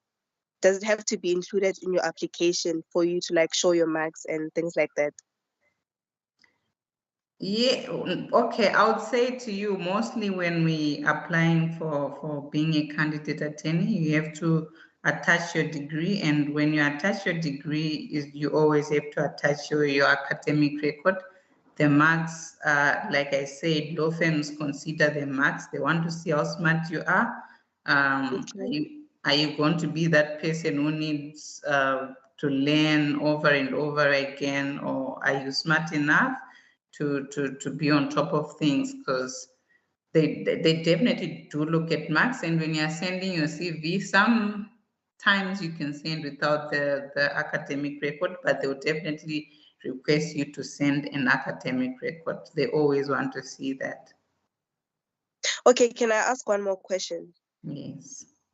Okay, so the thing is, I've completed my degree this year, but then last year I was unable to write my exam. Not that I failed or anything, just that I couldn't write that particular exam, and I was only able to write it this February. Like, you're supposed to complete in record time of 4 years. Thing is, I got delayed. So will that affect me when I apply for jobs? Not necessarily. No, it won't. I don't think it's much of a big deal. Like, if there's no fail and repeating, record time is good if it's 4 years, but also if it's even within 5 years and it wasn't because you were failing, I think it's also a good thing. But still, people do get their positions, their jobs, even after completing their degree in 6 years. It's not like it's a transmesh, no, but it's always, like we said, an advantage. It's just an advantage to have completed your degree in good time. Oh, okay, thank you. Yes, you're welcome.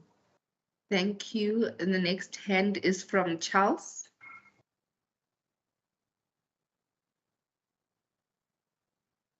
Charles, please unmute your mic and ask your question.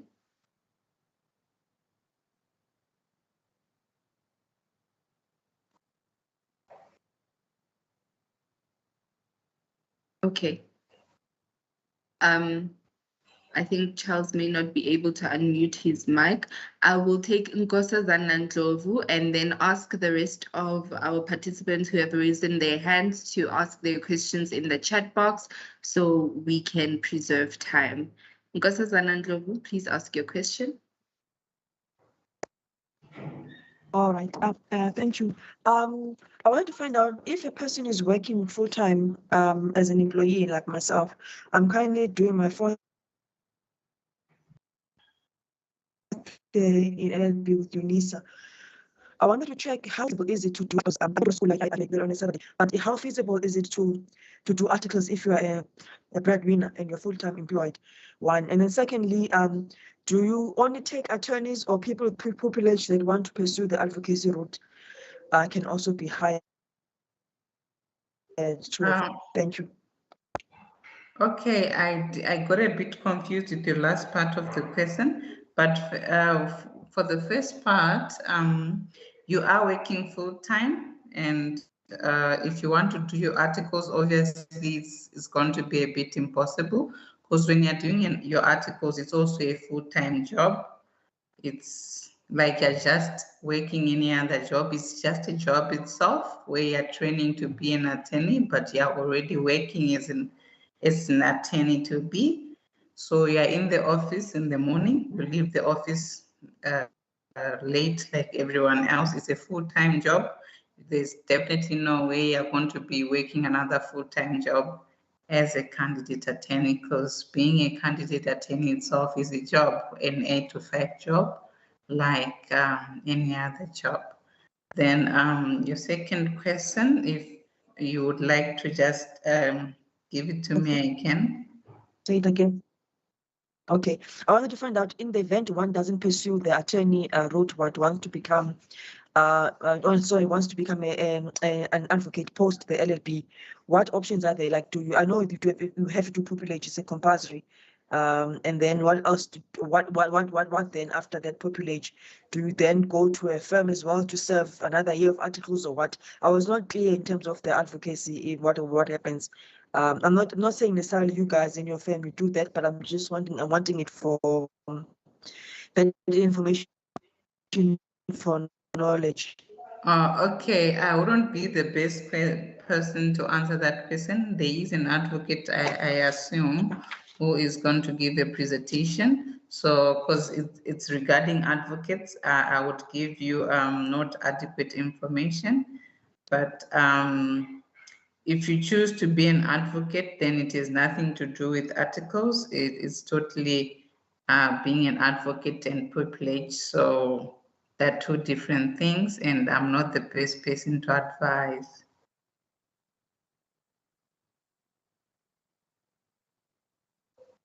Thank you, ma'am. I will listen in when the advocate presents. Thank you.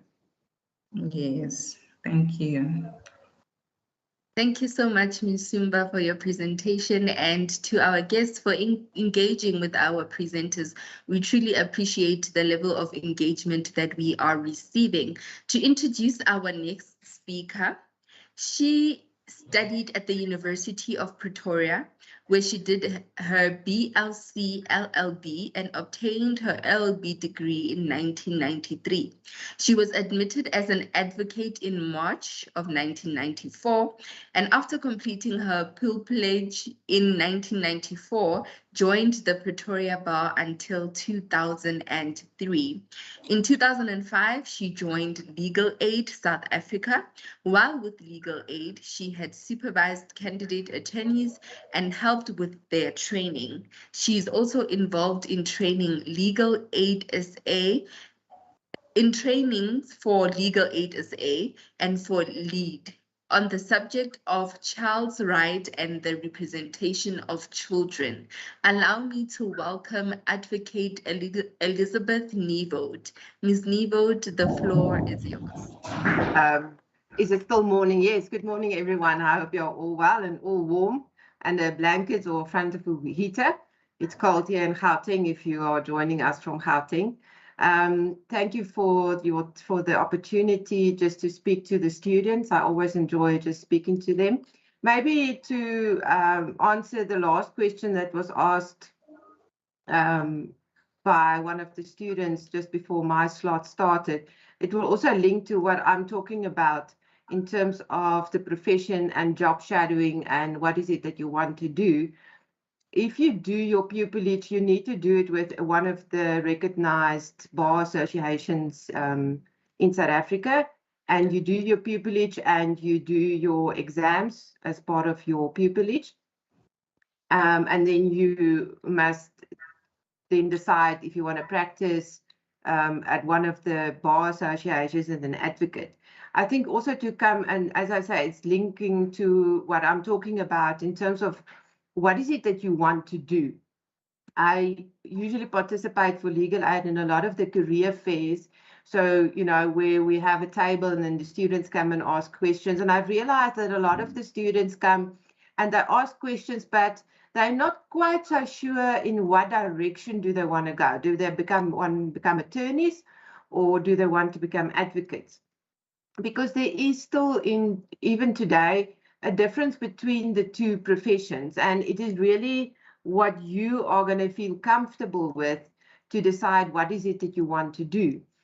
Traditionally, and what I also realized, because when I was at the bar, I did advocate work, and then I joined legal aid, and because legal aid is there for the indigent and the poor, you even me as an advocate working for legal aid, I do attorney's work in terms of writing letters, in terms of doing the admin that is involved in attorney's work. So again, there is the big difference, because as an advocate, you're going to do more court work. You're going to have the luxury of doing lots of research. I know one of my colleagues spoken about doing research. So yes, as an attorney, you're going to do research, but as an attorney, you must also consult with clients. You must write letters. You must make phone calls, because that's where your money is coming from. Your money is coming from the writing of fees. So where do you write fees? You write a letter, you make a phone call, you consult with clients. And you cannot put that aside and then for hours on end just do research. Of each here and there. Most of the things have been said. So I will. Oh, okay. Apologies that for person that, has muted Ms. themselves.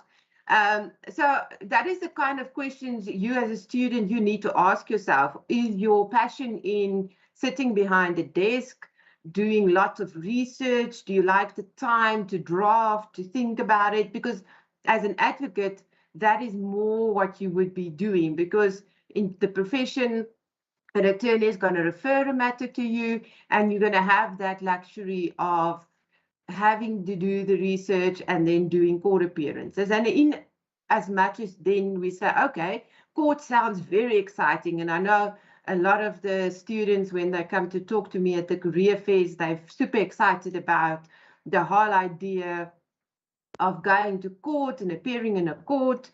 And then you must also ask yourself, is that what you want to do? Because it looks very glamorous, you know, if you look on TV and you look at all the legal programs that you see, but is that really what you want to do? Is that, if you, for example, if you want to work for legal aid as a candidate attorney or candidate legal practitioner, you're going to be in a court 4 days a week, in a criminal court, and you're going to defend, you're going to be what we call, be a defense lawyer. So you are going to defend shoplifters, robbers, rapists, housebreakers, and that's going to be your work every day, 4 days a week. And the question is, do you really want to do this? Do you want to read dockets? Do you want to see photographs of crime scenes? Because it sounds glamorous, but is it really something you want to do? because litigation is not for everyone. Standing in a court, arguing with a magistrate, having your colleagues make submissions about your character and that you're unethical and you're dishonest, and although they do it subtly, they still make that the implication that you are not doing your job properly. Is that for you? Will you be able to do that? Will you be able to stand up to a magistrate that is nasty to you, that interrupts you the whole time? You're trying to make an argument and then they interrupt you. Is that what you want to do? Can you do it? Because there's a lot of people that say, oh, no, that sounds terrible. I don't want to be in a court seeing and being interrupted and being nasty to and being rude to, because that type, you'll see some presiding officers are nice and they courteous and they have good manners, and then some presiding officers or judges, they say, well, I'm a judge or I'm a magistrate and I can speak to you like I want. If I want to be rude to you, if I want to interrupt you, that is what I will do. And you never know from one day to the next, from one court to the next, really what you're going to get, except it's maybe a court that you appear a lot in before a presiding officer, that you appear a lot, you appear before that person a lot. You will know the ins and outs of that presiding officer and you will be able to deal with them. And that's also the secret if you want to do litigation, is that if you're going to litigate in a certain court or before a certain magistrate, that's also what you need to be in terms of a skill. You need to also start learning what's the tricks of the presiding officer. Do they like you presenting them with draft orders? Do they like their affidavits drafted in a certain way? Do they like the notice of motion to read a certain way? Because that's all part of litigation. You need to draft papers, you need to present your papers to court, and then if you present your drafted papers to court, you will also have to stand by it and say, well, this is drafted by me, I'm standing for it, I'm standing for my client. And my colleagues also spoke about, ultimately, we are all here for clients. Be it in a big R1 million lawsuit, or if you're going to work for legal aid, for the indigent and the poor, they're entitled to the same respect at the same time, the same effort from your side, professional effort.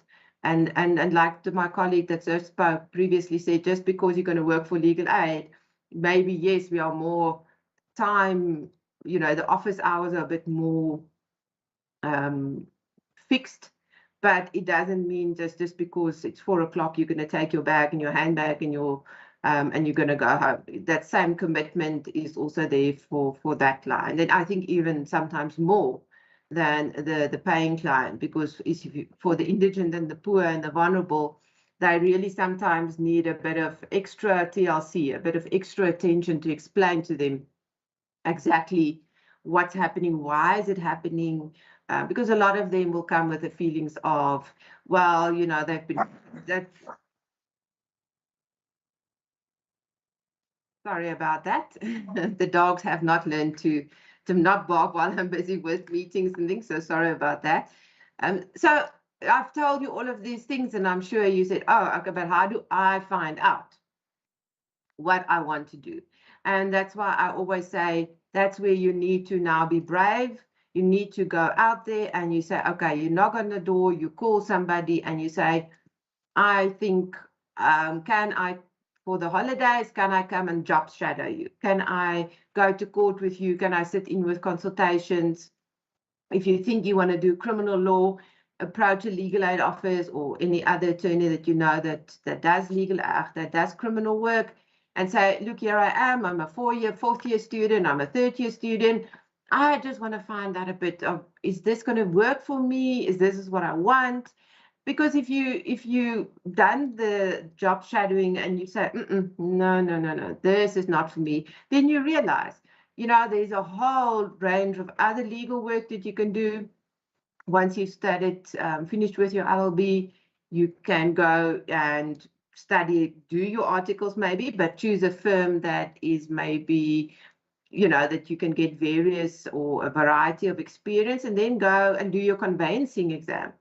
go more into the drafting of contracts, more your corporate work, where you don't have to worry about going to a court. You don't have to worry about drafting pleadings. You don't have to worry about all those kind of things that are linked to litigation. So put yourself out there. I know sometimes it's scary, and I think sometimes you make phone calls and you write an email and you don't get an answer, or you get somebody that's rude to you. But just persevere and find out. Go and see what is it that you want to do. I know also some of you, especially with Unisa, you are working full time, which makes it a bit difficult. But even if you can do, maybe put in leave wherever you're working and maybe just do it 1 or 2 or 3 days, just so that you can make up your mind to say, okay, this is what I want to do. So by the time you get your LLB, you can say, okay, I want to go and do a pupillage, I want to go and do my articles, because once I've done with my articles, I want to go and do my conveyancing, I want to go and do other further qualifications to take me into the corporate world, where I won't necessarily be in a court every day. Okay, so I've said a lot now, and I see there is a hand.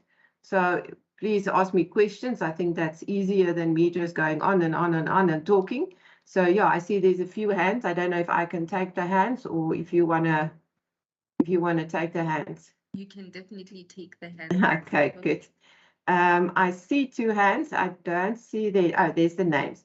Okay, Sigofatsu. Colleagues, please assist in unmuting Sigofatsu's mic so he may ask his question. Hi. Thank you. Hi, yes. I just want to ask if you guys take paralegals, as I'm doing my higher certificate in Unisa, and I heard some people talking that after a year of doing your higher certificate, you may qualify to work as a paralegal. So I'm not sure if that is possible, and do you guys accept paralegals? And yeah, we employ paralegals on a full-time basis.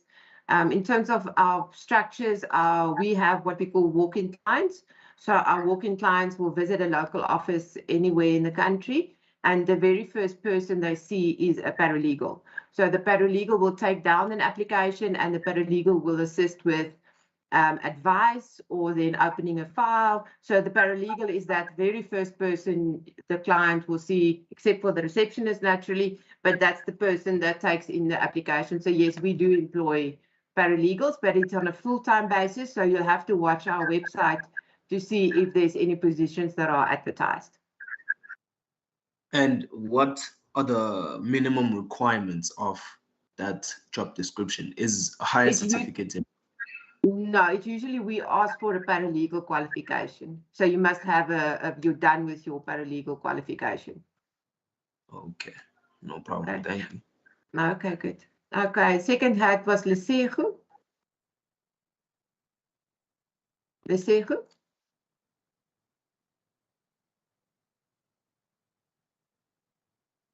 Good morning, Advocate. How Good you morning. doing? Fine, and you? I'm good, thank you. I wanted to ask, how many fields of law can an advocate specialize in, or is one allowed to specialize in? No, there's no limit. It is, I think, more a practical problem. Some of the areas of the law are very, very far apart. So let's say you have an interest in company law.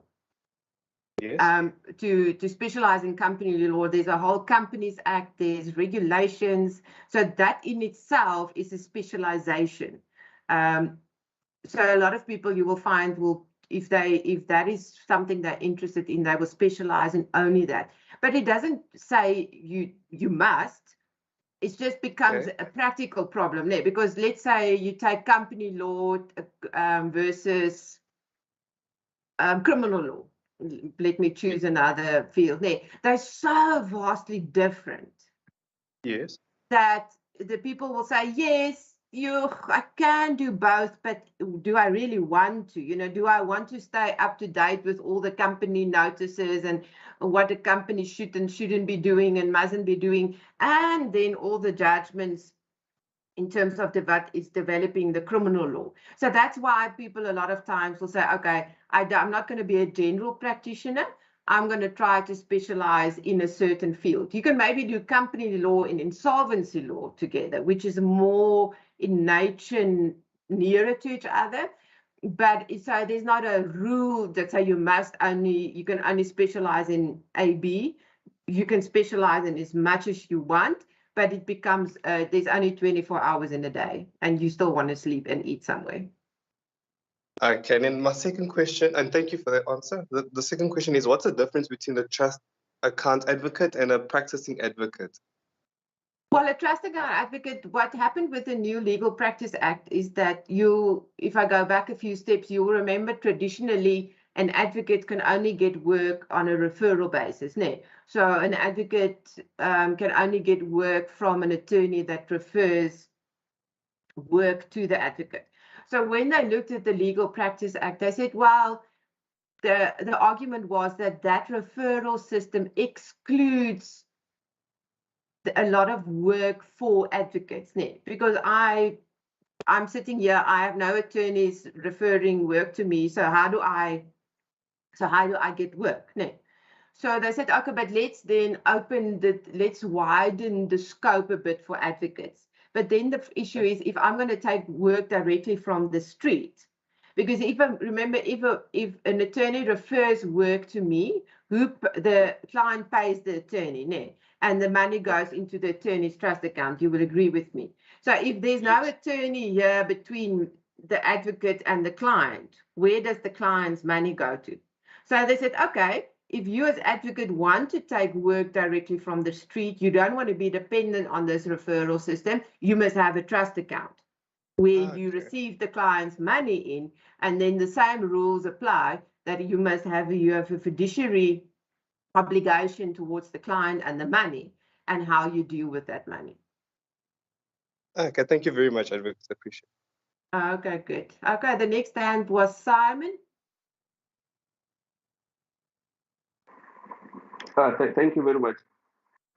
My question is of an administrative nature. Yeah, I'm in my final year, and I would like I intend to apply for privilege next year. So one of the required documents is a letter of good conduct from the Dean of Law. So I did ask the university, and they did reply, but what they said, the document they sent me is a transcript of my results. So that confuses me, because another requirement is that I should submit my transcript. So it will appear that I'm submitting one document for two separate things. Okay. Now, I agree, a letter of good standing and your transcripts are two different things. You'll have to go back to the university and ask them for another letter, because I can also tell you even from legal aid side, a letter of a good standing or referral or testimonial is not a transcript. So that is something different. Maybe ask the ladies at the student, what do you call them? Like the ladies that are organizing this career fair, maybe ask them to help you with that. Okay, thank you very much. Okay. The next stand was Charles. Charles?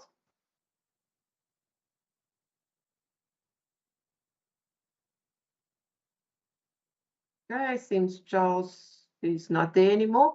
Nokozana, Sazana, sorry, Nokasazana. All right, thanks, ma'am. Two things. One, there is a general perception out there by many lawyers that I interact with that if you've never become an attorney before, then you don't get that recognition or respect in the market in terms of being an advocate. So is that true? Do you necessarily maybe have to have spent X number of years as an advocate first before becoming as an attorney first before becoming an advocate, and therefore be established in terms of recognition, respect, blah blah. So that's okay. One. Yeah. And then secondly, I just want to get clarity. Yeah, sure. Yeah, if I want to become an advocate, because I think in my situation is going to be impossible to become an attorney because I have a full-time job right now. That's what I'm studying through Unisa. So if I want to become an advocate, that means I must do 1 year pupillage and then find a bar council to associate myself with. And then how do I become one? But yeah, just the first question, and the second question, how do I become an advocate? Thank you. Okay. Maybe to answer your second question first, both are full-time, pupillage and the articles. So you're going to have a problem in terms of qualifying as or being admitted as either an attorney or as an advocate at the end of the day. Both of the training is full-time. So, and I understand that is the problem, and especially the pupillage, and it might have changed, but as far as I know, the pupils doing pupillage still don't get remuneration. Even if there is remuneration, it's just a small stipend. But I know there was issues with that, so I don't know if that has changed, to answer your second question. So be doing articles is full-time, doing pupillage is full-time. That's unfortunately the problem. To come back to your first question is that I know that that's the urban legend, and it is an urban legend. What actually the whole reason behind the people saying first doing your articles or first being an attorney before you do an advocate is just experience. Because I can tell you from my own experience, I went directly from university to doing my pupillage, and it was a nightmare. The fact that I passed is a miracle, because coming from university, you have absolutely no idea practical experience in terms of court work. You don't know what a notice of motion is. You don't know what a founding affidavit is. You don't know what a summons is. Well, I'm talking now when I studied, and I'm sure maybe some things have changed. But coming from university, doing a pupillage, you're doing yourself a disfavor because you are just coming with no experience. And remember also, the idea is that advocates do mostly court work. So if you come directly from university into pupillage, and then where's your court experience? You don't have any exposure to courts. So that is where it comes from, in terms of you must first get a practical experience before you want to do your pupillage, because you need that prior knowledge that you need to do your pupillage. And I also, as far as I understand, a lot of the bar associations in any way don't allow people anymore direct from university to do with a pupillage. They do have a bit of a screening process, but if I were you, I would maybe, if you have identified a bar association, contact them and say, look, this is what you want to do. Would they consider the application? But yes, there is that in urban legend, but it's not because of respect or standing. It's because of prior knowledge that is needed. Okay, I see James. I don't know if that's the last hand, maybe. James? Yes, please. Okay, James has disappeared. And there's another Dr. Munyaziwa. Mnyadzwa. Sorry, Dr. Mnyadzwa. Mnyadzwa, you will be our last question. Yes. And everybody else, please do ask your questions in the chat box. Ms. Nivote, please do answer the questions that are posted in the chat. Okay, so yes, the last question.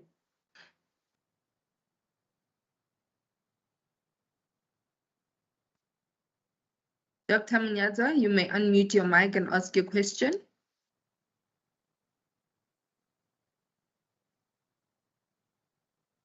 Okay. It does seem that Dr. Mnyadzwa is unable to unmute his mic. Thank you so much, Ms. Nivote, for your presentation. Please do ask any question. Please do answer questions that are posed in the chat box.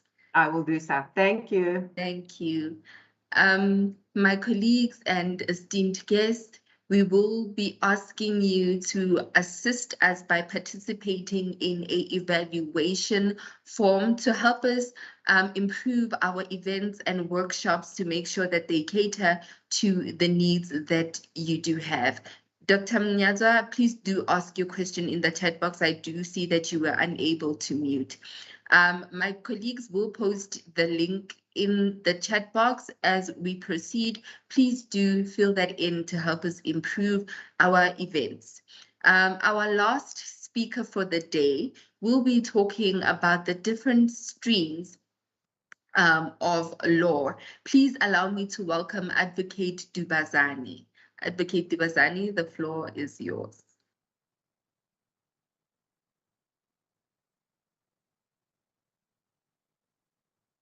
Yes. Good day, colleagues. Good day, students. How are you? I'm Advocate Dubazana. I'm currently working for Unisa here in Ekurhuleni campus. I must indicate beforehand that the slide was not prepared by me. It was prepared by somebody. But as a legal profession, I will be in a position to answer maybe whatever questions that you may have. Or some of the things that has happened so far is that some of the things have already been covered by other colleagues. So I'll just go through some of the slides about a career in law. What could this mean?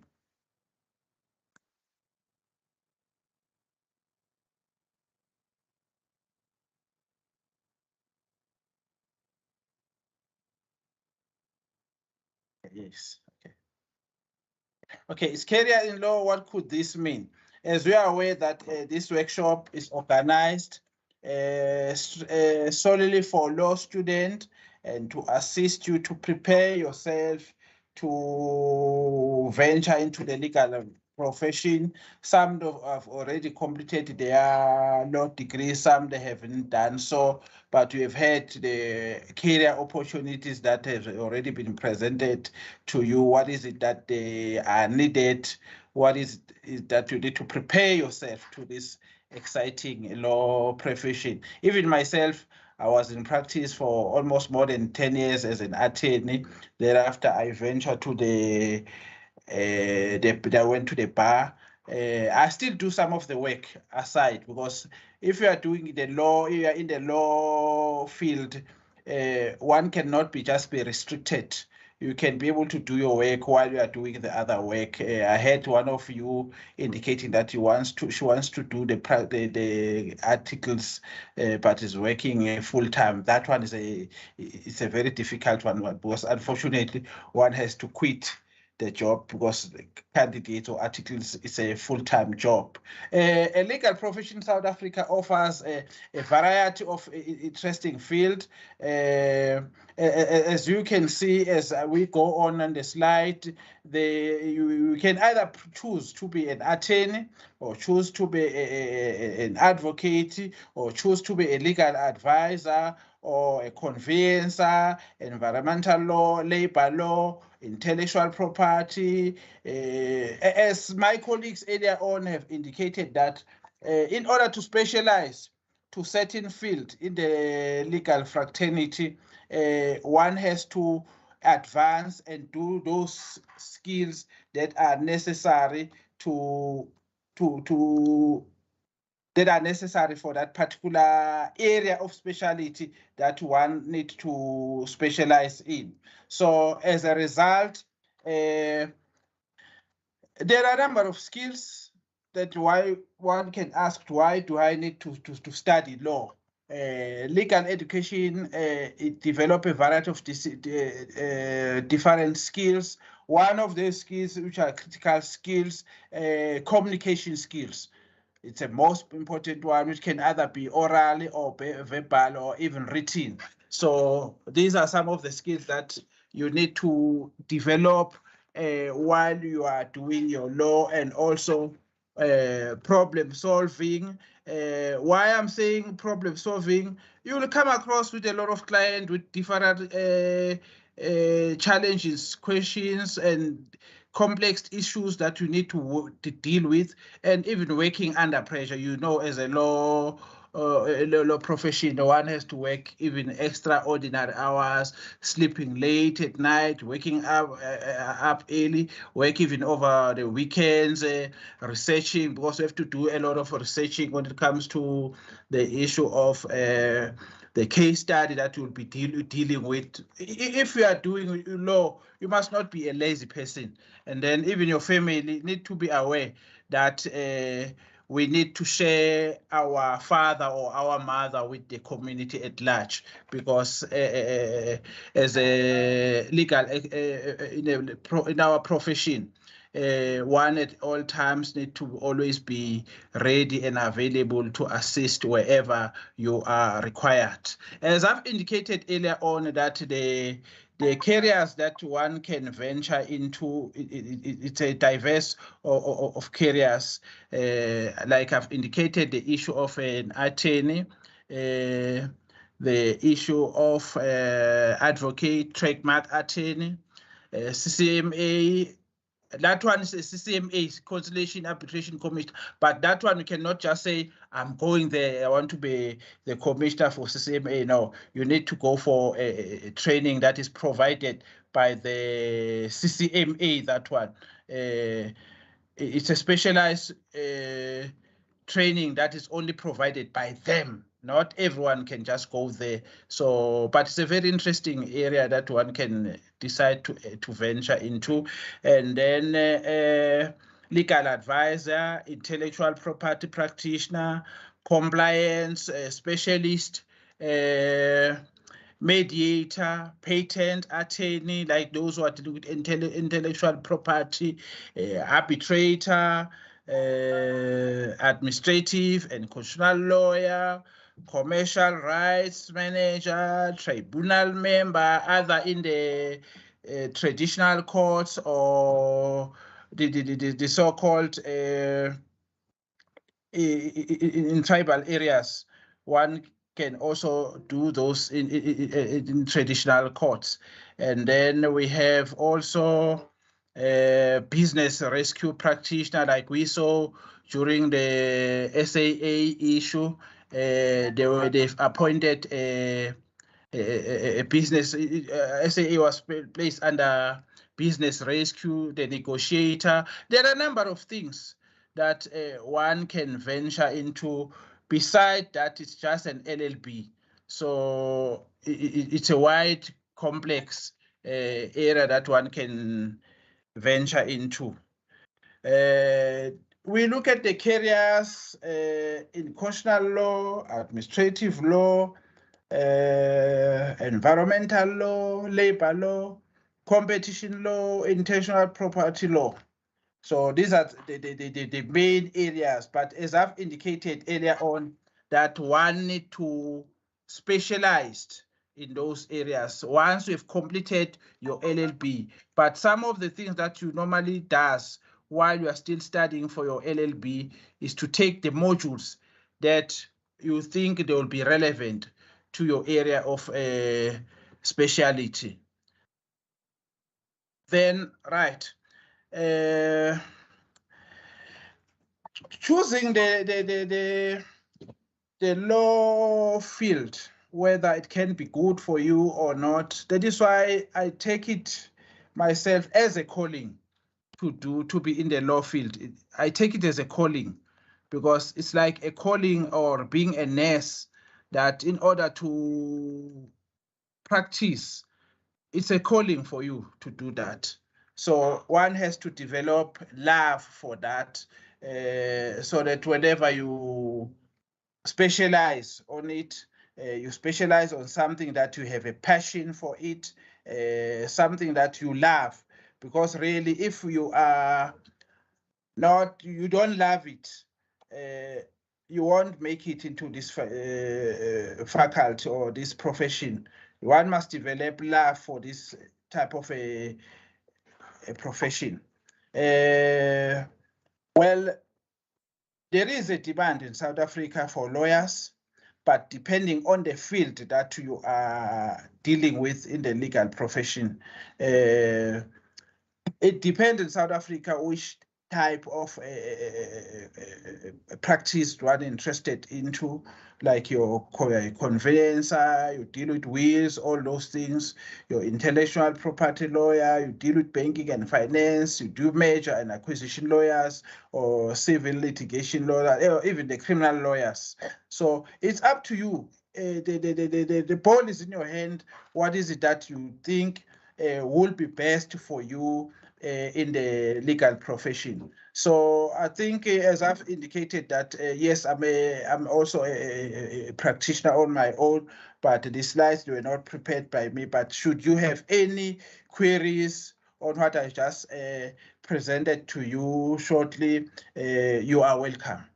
Because I know some of you are still at the beginning of starting your profession. So some of us we've been in this professional industry for more than 10 years. So, but you are welcome to interact with us. Thank you. That is the end of my slide. Thank you.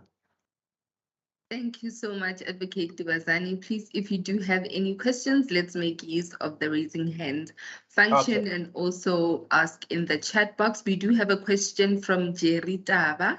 Colleagues, please assist me in unmuting mics so that we can get into our Q&A session. Mr. Jerry Taba, please ask your question. Yes, good afternoon, everyone. Yes, Advocate, I have a question. It's a very brief one. You have made a statement that there is a demand in South Africa for legal practitioners.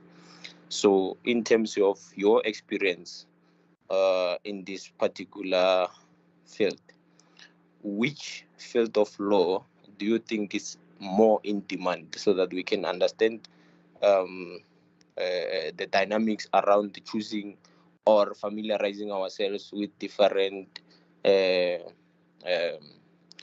legal fields? Thank you. Well, what I can say, which fields are mostly in demand? Conveyancing, to me, is most in demand, especially the conveyancing lawyers. Criminal lawyers, they are also there, they are in demand. Commercial lawyers, they are also there in demand. That is why one had to choose a career whereby one can be able to sustain for the next 10 to 15 years. Like, for instance, if you were looking at the lawyers who were road accident lawyers or personal injury lawyers, now look at what is happening now. That kind of a field, like if you are specializing with only those things, personal injuries or motor vehicles or MVA, now look at it, what is happening now. They are no longer, what is it, the road accident fund is now trying by all means to squeeze out the lawyers for certain reasons that I will, maybe some of those reasons that I can just indicate as somebody who has also dealt with some of those issues. When you deal with those personal injuries, case, road accident, which are happening a lot nowadays, but now they are trying to take out the lawyers on that, because the lawyers, they can assist you. Now there's a standardized of claim that you can do when you claim under the MVA. Now that you don't even a lawyer, but there's a certain degree of injury that you need to sustain before RAF can pay you. So that is why I'm saying you need to choose a field in the law or legal profession that can sustain you for a year or more, or even for 5 years to 10 years, even more. Yeah, thank you. Thank you. I hope I've answered this. Yes. My question was answered. Quick one, if I may be allowed. You have said something about practicing for 10 years as an attorney, and then you ventured into advocacy currently, which is something that you encourage that we must start as as attorneys, so that we understand the profession fully by attending to courts and all those things before we start practicing. So what are the benefits of belonging to a bar of advocates? And since attorneys get direct payment from clients, who pay attorneys? Let's say, advocates. Let's say an advocate doesn't receive any briefs from attorneys, but he belongs to a bar. Does the bar pay the advocate on monthly basis, or what happens in those circumstances? Thank you. I think yes.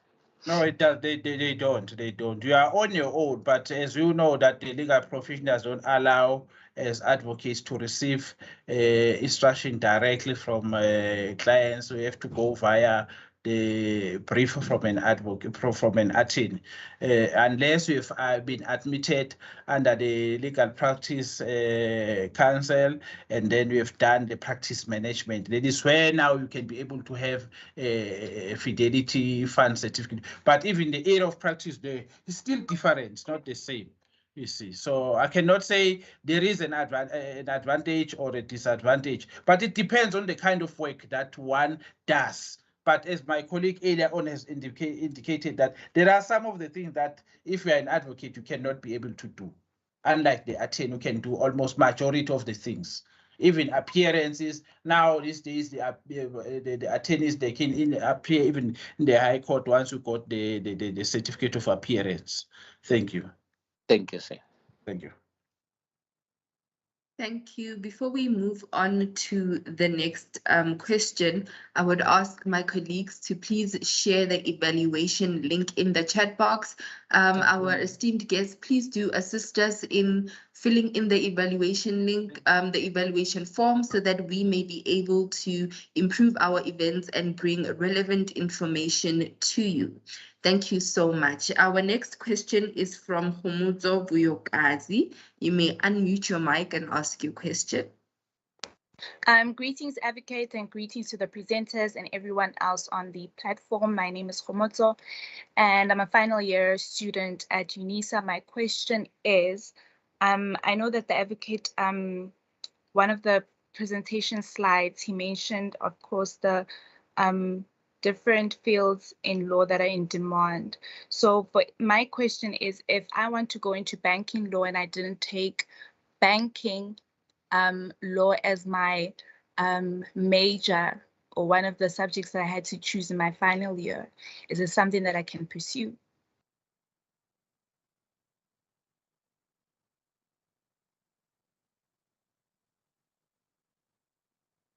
Advocate Dibazani.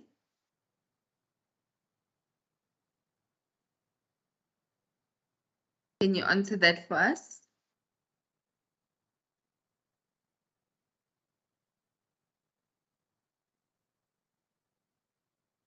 If not, may I ask Advocate Elizabeth Niebold to please answer that question on our behalf? Okay, hi. I think again, it's a, you know, if you apply for a job, I think you can apply for anything.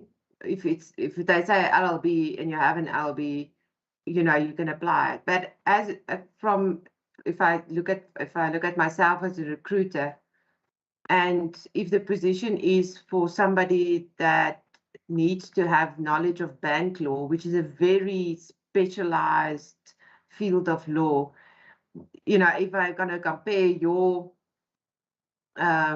CV to that CV of somebody else that maybe did something in banking law, naturally that person might get preference if that answers your question. So, you know, I think again, just having an LLB it's difficult because you are competing with thousands of other students out there that just have an LLB. So you are all equally on in terms of what you bring into a table for a prospective or potential employer. So if you think, okay, what can I do to maybe put myself in a better position, and you are thinking of going into commercial a commercial environment because that's what you were thinking of doing, look at the syllabus at Unisa. I'm sure they have lots of like modules that you can maybe add onto your studies, and take a banking law module or something like that, that you can say, oh, I did an extra module or an extra course in this, if you then want to apply directly to a certain employer, and not just bring an LLB, because that is what all your colleagues are also bringing to the table. They're bringing an LLB.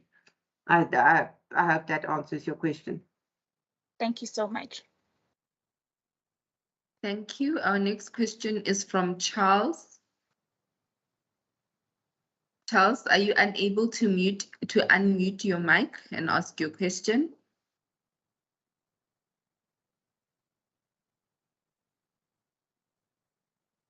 Okay, I do think Charles is having a huge problem with his connection. I will take our final question from Tasneem. Tasneem, yes. Please unmute your mic and ask your question. Good afternoon. I don't know if you can hear me. Yes, we definitely can hear you. Okay, so I just have a quick question. As a final year LLB student at Unisa, how does one go about specializing in a specific field? So let's say, for example, I have an interest in human rights law.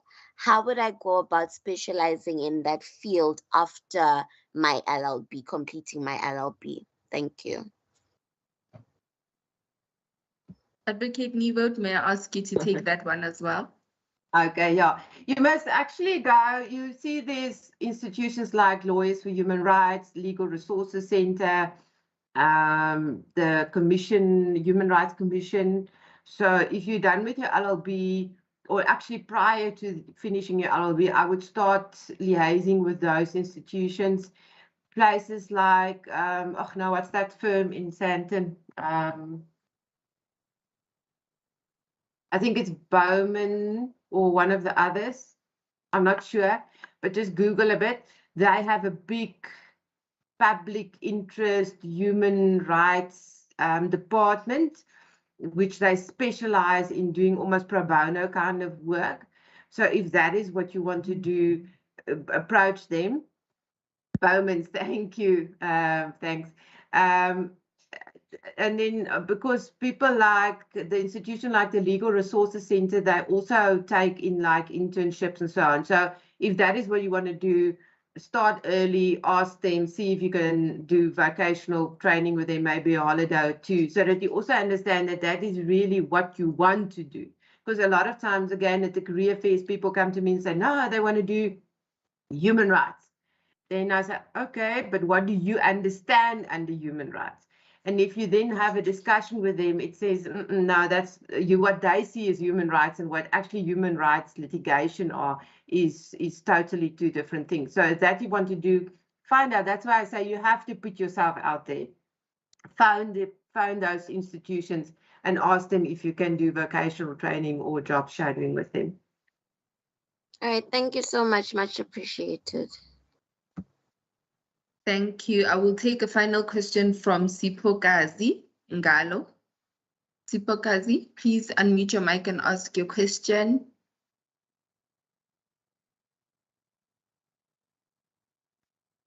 Hello. Can you hear me? Yes, we can.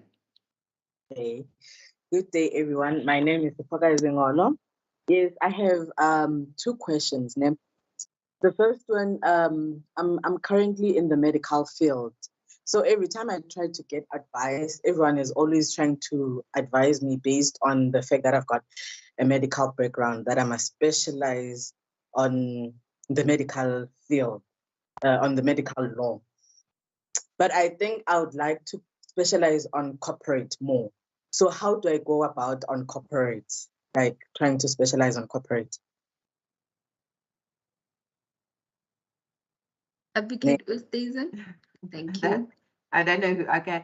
I think you must, again, you know, be sure what you mean by corporate law. Okay. It's like I said, the previous lady that spoke about human rights, because corporate law, again, it's a variety of things. It can be drafting of contracts. It can be conveyancing. And it can be just being a legal advisor. It can be working for a banking institution, because that's also corporate law. So again, go and sit down and think, what is it in corporate law that you want? Is it the drafting of contracts? Then you'll have to be admitted as an attorney at some stage, and then you have to go through the articles, because a lot of guys that specializes in the drafting of contracts, for example, I mean, that I've recently spoken to, he's an attorney, but he's been attorney for years. And that is what he does. He does drafting of contracts, any disputes that come from the contract. So he works and he specializes in mining contracts. So if you say corporate law, also define it a bit more, or try to define it a bit more and say, what is it in corporate law? Because then again, once you've done with your studies, you'll have to then start and then say, okay, I want to be an admitted attorney, but let me focus on those big firms like the lady from ENS, from Bowman's, from the guys that don't, because you can't then go to a smallish firm, because they're going to do general litigation. So you'll have to then say, okay, let's look at the bigger firms that have different areas that you can then say, okay, I'm going to do my articles or the vocational training, with them, because then at least I'm going to get exposure from a certain section of that, and I can actually say, oh, okay, and then take it from there. And again, if you study at Unisa, I'm not familiar with all your modules, but I'm sure there's something again that you can say, okay, let me see if I cannot do an extra course or an extra module that can expose me more to what I think corporate law is. And then I'm sure, okay, this is what I want to do. But these kind of questions is also practical questions, and the theory and the practice are so different, and there you will have to do a bit of your own homework and put yourself out there a bit and see what it is exactly that you want to do. Okay, thank you.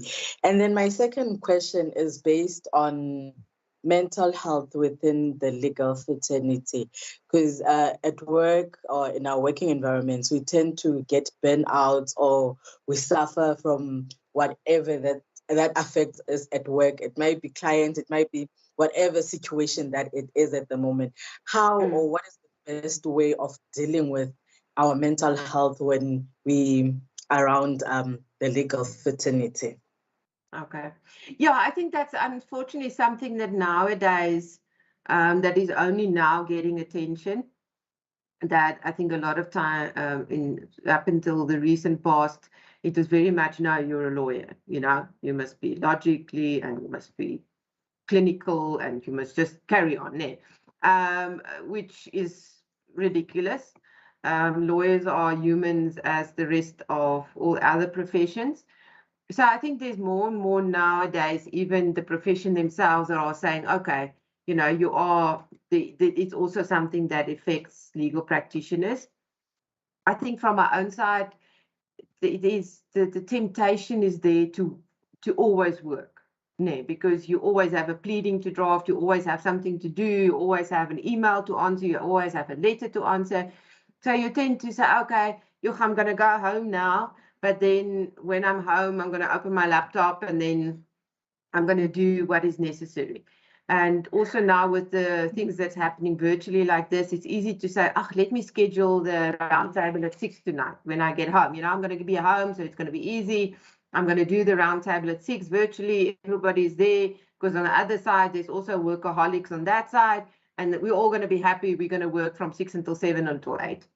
So the temptations are always there to say, my work day is 24 hours, and I think that's the first thing. You need to, in the same breath that we say the legal profession is not an 8 to 5 profession, it's also to say, but it is also a profession that you also and you need to be able to say, okay, even if it's 5 o'clock, it doesn't have to be early, but to say today is, I'm going to stop at 4, I'm going to stop at 5, and I'm not going to work, I'm going to not even take my laptop home. My laptop is going to stay at home. My phone is going to be on airplane mode. So that idea of boundaries, of being able to draw the line to say, I'm at work when I work, at home and at home, or take a day and say, like a lot of attorneys, Friday afternoons, you'll struggle to find an attorney in an office, because Friday afternoons is, you know what, close 1 o'clock, I'm going to go. I'm going to play golf. I'm going to just have a hangout. I'm going to relax. So that idea of being able to cut the line and say, and also talk a lot. Again, it comes back to lawyers are supposed to be, we like this strong, silent type. We don't talk about our feelings. But again, don't be that person.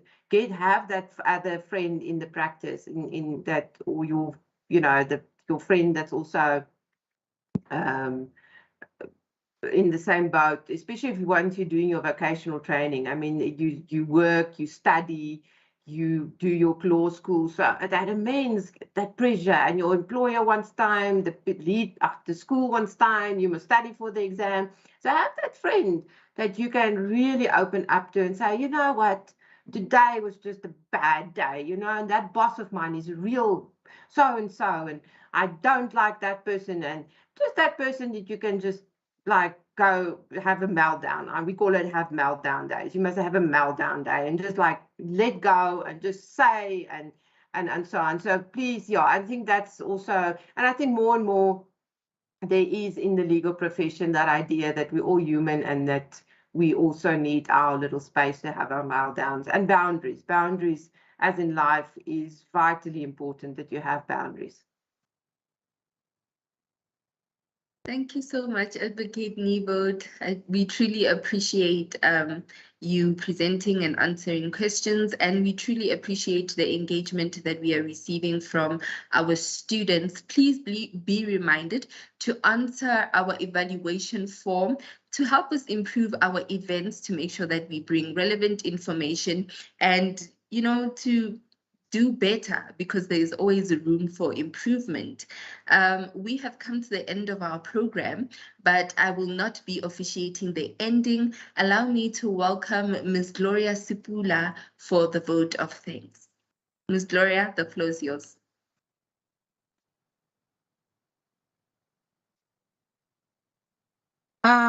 A very good afternoon to everyone. Firstly, I would like to say thank you to the program director for running the program so effectively and efficiently. And also I'd like to say thank you to Mr. Makahane for gearing us up this morning and just getting us ready for the program, and for the warm welcome and the purpose of the day. And to our guest speakers, Ms. Daniel Ludik, Advocate Serogole, Ms. Beverly Ostaisen, Advocate Elizabeth Nivold, Mr. Tabiso Masemula, Ms. Melita Shumba, Advocate Pinky Mukhatla. We thank you for availing yourselves and for engaging, sharing with our students, and just also impacting some information and, because they are the upcoming professionals and they are learning from you. So we thank you for that.